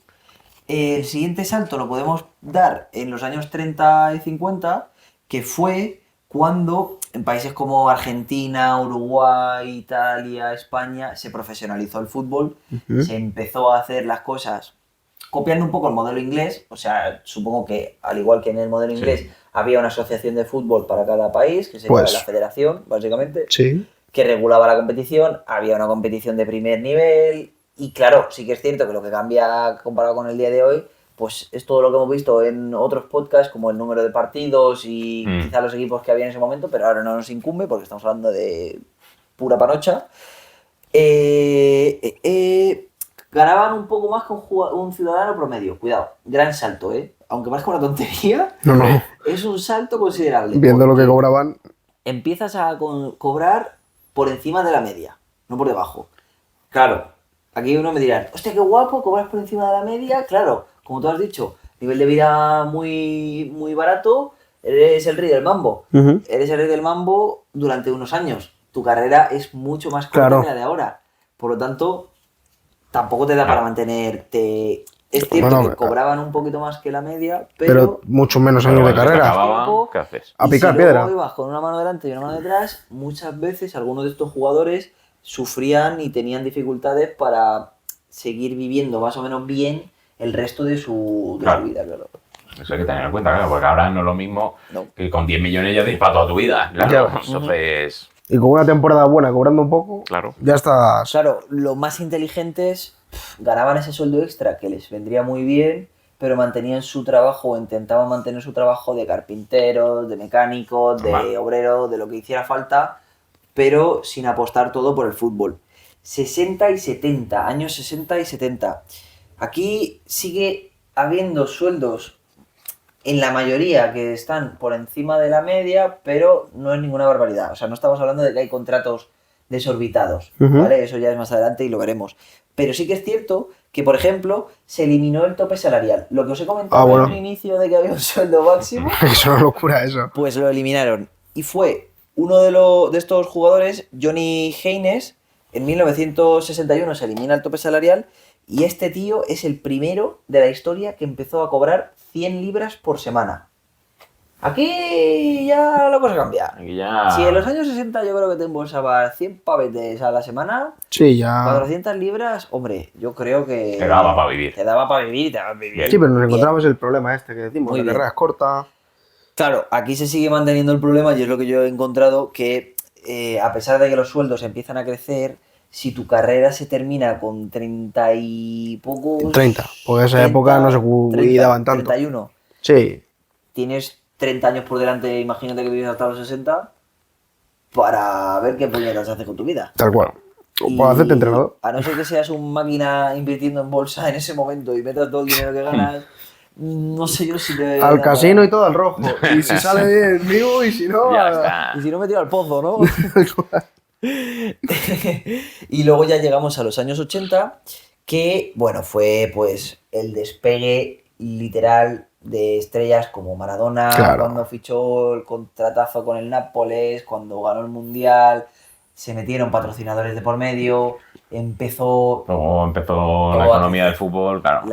Claro, el fútbol pasó de ser un deporte que sí que es verdad que era un deporte de masivo y que se veía mucho, a ser un deporte que tenía negocio. Y ese negocio atrajo no solo dinero a nivel de contratos, sino también dinero a nivel de patrocinios, marcas, Publicidad. fuera de lo que es el fútbol. Y si te lo montabas bien, podías ganar mucho, mucho dinero. Sí que es cierto que, a ver, la norma de sueldos multimillonarios, pues hombre, eran 4 contados. Maradona, Claro, buenos de verdad. Platini y poco más. Bueno, O sea, históricos. Que Sí. tienen que ser históricos. muy históricos y probablemente a nivel europeo. Porque sí que es cierto que quizá en Latinoamérica había sueldazos, pero no sé hasta qué punto se pagaban, porque al final, Al final, si querías vivir, tenías que cruzar el charco y fichar por un equipo efectivamente, europeo. era un sueño que desde un inicio, o sea, el participar en las ligas europeas siempre ha sido Un sueño. un sueño, Mm. pero sí que es cierto que hasta los años 70, 60, siendo por ejemplo latino, tenía que ser muy complicado. De hecho, Pelé no tiene ningún balón de oro porque nunca ha podido jugar en Europa. Por ejemplo, y es un debate que hay muy Maradona abierto. tampoco porque no era europeo. Claro, es que. Hay un Les debate tenía ahí- como un poco más a los americanos. Claro, piénsalo, años 50 te tiene que ver un ojeador europeo o uno Y confiar mucho en ti latino para llevarte que al otro. tenga contactos en Europa para llevarte, te tienen que meter en un avión. Si es complicado probarte ahora, allí, imagínate. hacerlo bien, no tienes ni puñetera idea de inglés. La única, yo creo, opción que tenían era despuntar muchísimo en un mundial, Sí. que jugar Sí. bien contra Alemania, Que lo ve contra todo el España, mundo. contra Puede Italia, y ahí ya... tener la oportunidad. No, porque que si eso sí- de hecho eso sigue pasando a día de hoy. Sí, es un buen escaparate, pero sí que es cierto que, claro, en aquel momento Más todavía. muy complicado, ¿eh? Porque piensa, ahora pagan un vuelo de avión, se Claro. lo pagan a cualquiera. En aquel momento pagar a un tío para que venga una semana aquí Y a que te jugar salga bien. y que ya Es valga una la apuesta- pena ficharle. Claro, tienes que tener muy seguro y estar convencido al 100% de que le Bueno, un quieres. ejemplo es Di Stéfano, ¿no? Porque Di Stéfano al final Sí, era argentino, ¿no? Y era se vino. argentino, no nació en Madrid, No. por lo tanto, no sé cómo vino a España, eso no lo sé. No Bueno, sé si le seguramente trajeron sea algo así, ¿eh? expresamente, pero bueno, es un ejemplo de una de las primeras apuestas. También te digo, gracias al que le trajo, ¿eh? Porque. Sí, no, desde luego, pero al final no era lo más habitual, eso es lo que quiero decir. No. Y nada, luego ya lo podemos enlazar con lo que viene siendo los años 90, 2000, que es algo que no quería tampoco profundizar mucho porque ya tenéis un vídeo en el canal Sí. que hablamos de los sueldos. Yo creo que es el primer podcast, Sí, pues el negocio del fútbol, sí. pero bueno, al final lo que destaca un poco es eso, el avance de algo que nos parece surrealista, desde un inicio en lo que era ilegal cobrar, se puso un tope de salarial máximo. Pues fíjate. Luego se quitó ese tope, se empezaron a hacer contratos con los jugadores. Mencionar por último, que se me había olvidado, que seguía habiendo ese problema que hemos comentado en el primera sección de la vida de los jugadores, de la dependencia que tenían estos futbolistas por su club. Sí. Porque al final Estaban ellos atados. tenían prácticamente una carrera monoequipo, o sea, entraban en un equipo y se retiraban en ese. Sí. Estaban muy atados. Si el trabajo que tenían había sido un chanchullo, por ejemplo, antes de que se pudiese cobrar, Hay que mantenerlo. hay que mantenerlo. Sí, muy muy complicado. difícil salir. Muy difícil salir y todo este dinero, evidentemente, ni cotizaba ni hostias. O sea, o lo invertías bien o no veías un duro luego cuando eras un yayo.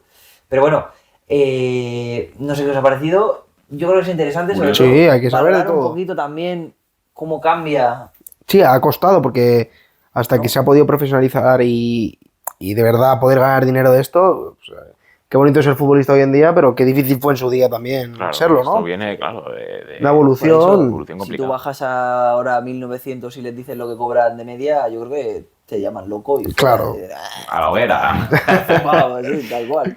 Pero bueno, hasta aquí esta sección. Dejadnos en los comentarios si habríais trabajado, bueno, como futbolistas semiprofesionales por 175 Euros mensuales. euros y esperemos que os haya gustado. Vamos con la última sección de hoy. Es una pena que se esté acabando esto, pero bueno, nos queda una sección bastante interesante que son equipos top.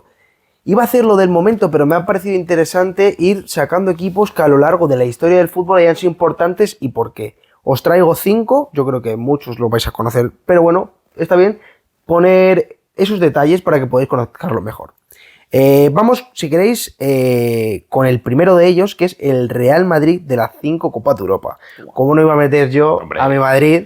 Y aunque ha tenido épocas muy gloriosas, como las 3 Champions recientes, esto es el nacimiento de una dinastía. O sea, al final de los años 50, el Madrid hace el estándar de excelencia al fútbol más grande que se había visto hasta entonces, ganando las 5 primeras ediciones de la Copa de Europa, que evidentemente no la de ahora, que ya os veo venir.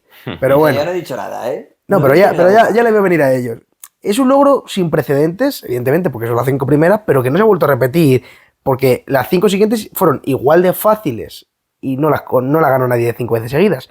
Entonces, cimentó su reputación como el club más laureado de la historia que persigue a día de hoy. Bueno, vamos, si queréis, estábamos bajo la presidencia de Santiago Bernabéu. Entonces decís, ¿por qué Santiago Bernabéu se llama el estadio? Pues entre otras cosas por esta época, y es que bajo la dirección técnica de Miguel Muñoz, el equipo contaba con figuras legendarias como Alfredo Di Stéfano, Puskás, Paco Gento. Paco Gento es el futbolista que más Copas de Europa tenía hasta hace bien poquito, que tenía 6 y ahora solo le han igualado. Y ha sido pues Lucas Vázquez, Carvajal, Modric, Nacho, pero bueno, una constelación de estrellas que combinaba técnica, velocidad y una comprensión táctica que para la época era bastante top, ¿vale? Vamos, si queréis, a la final de 1960 contra el Eintracht de Frankfurt, que os eliminó a vosotros de la Europa League.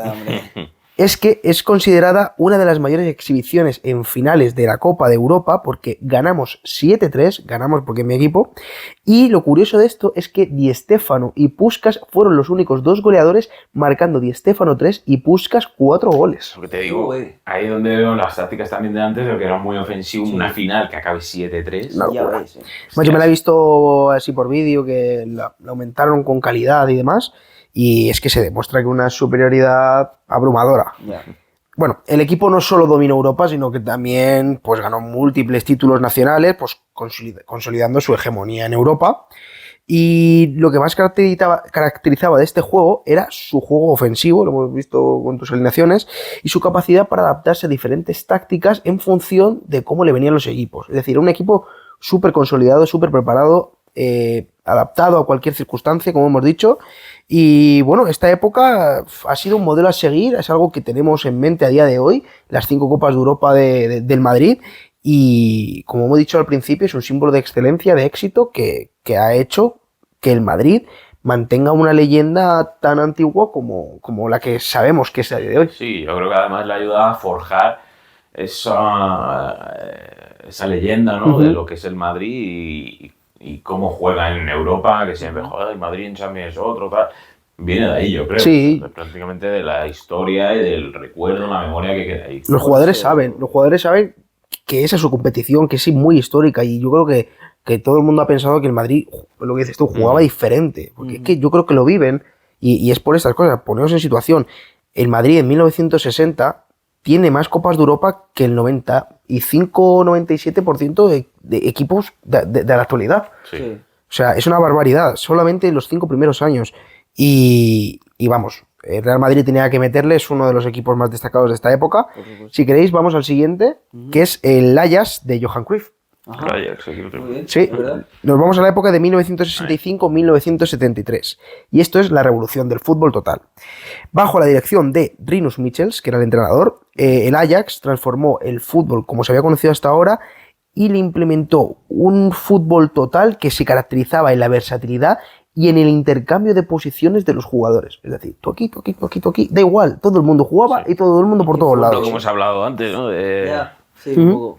Era el estilo holandés. Sí, bueno, hemos dicho antes justo a correr por todos lados, pues esto les funcionó mucho porque entre 1965 y 1973, estamos hablando de 8 años, conquistó 6 títulos de liga, la Eredivisie, Sí.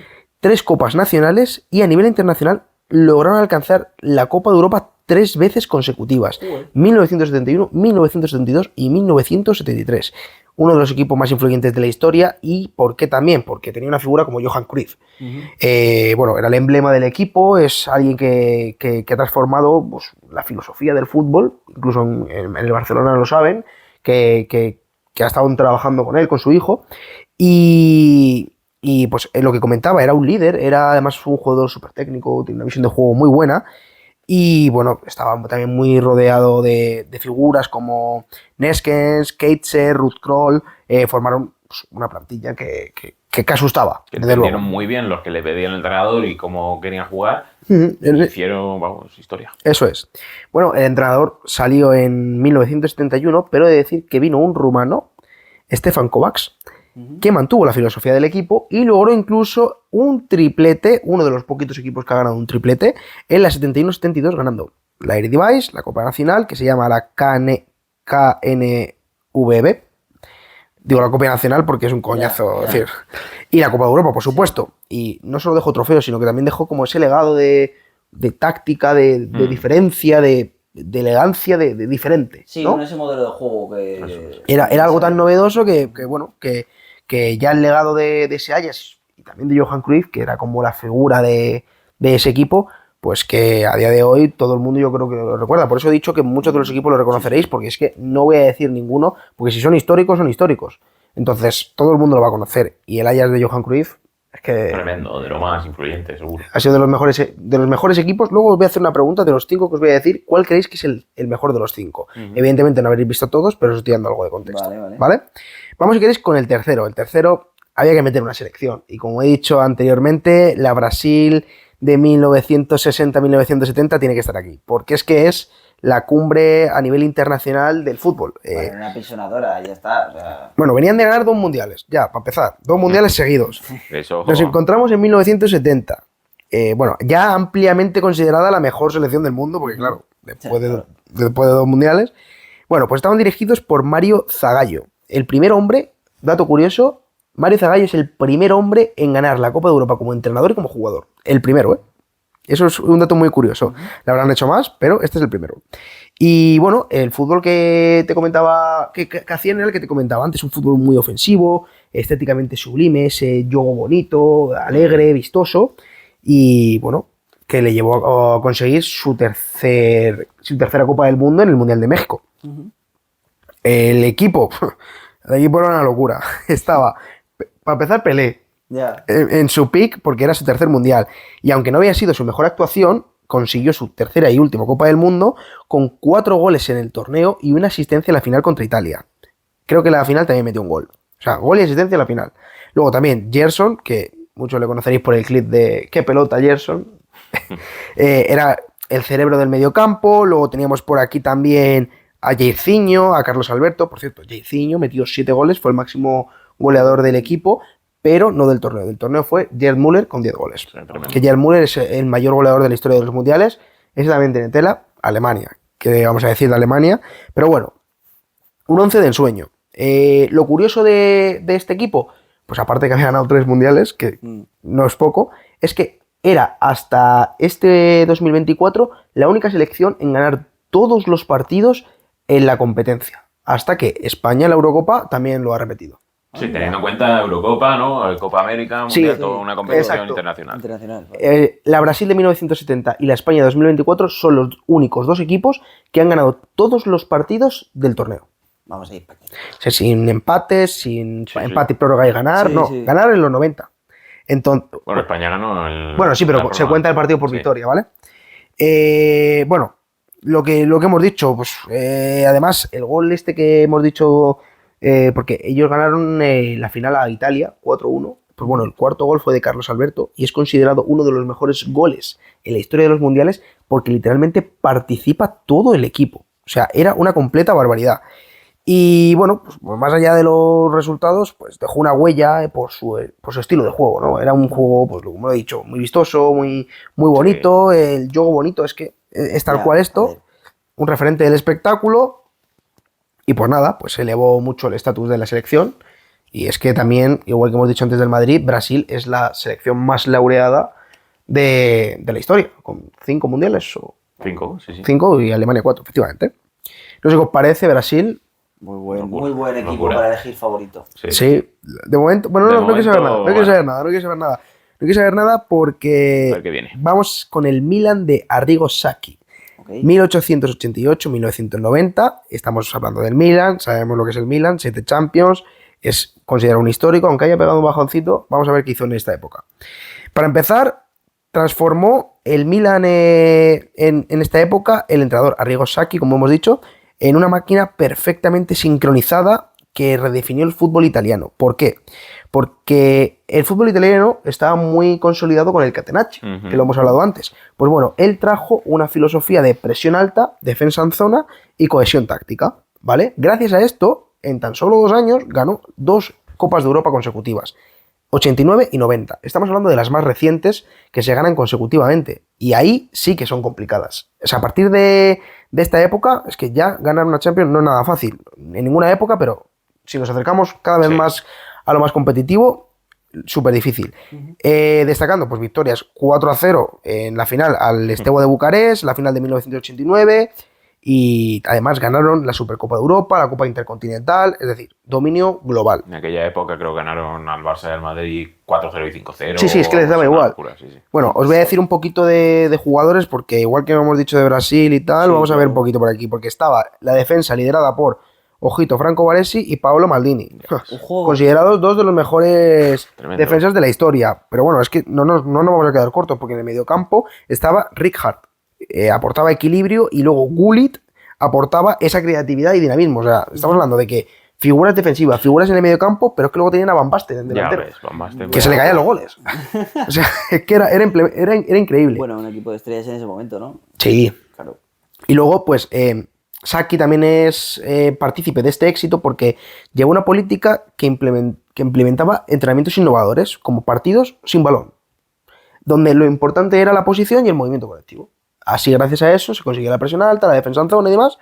Entonces, pues, la inteligencia táctica, como he dicho, y la disciplina, pues, transformó la mentalidad del fútbol italiano, que estaba tan arraigada al catenaccio, defensa, contra, pues, mira, trajeron algo nuevo, novedoso, que funcionó, y no solo funcionó en Italia, funcionó globalmente.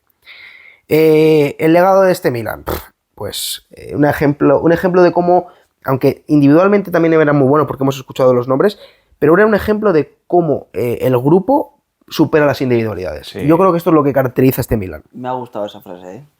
¿Te ha gustado? Sí, para categorizarlo, sí. Pues mira, me gustaría que el que tienes ahora pensado que vas a decir, Sí, le sigas manteniendo a pesar del nombre que te voy a decir ahora, ¿vale? vale. Porque claro, ya nos tenemos que ir. No me quería ir tan reciente, pero es que no podía no mencionar lastimosamente al Fútbol Club Barcelona de Pep Guardiola.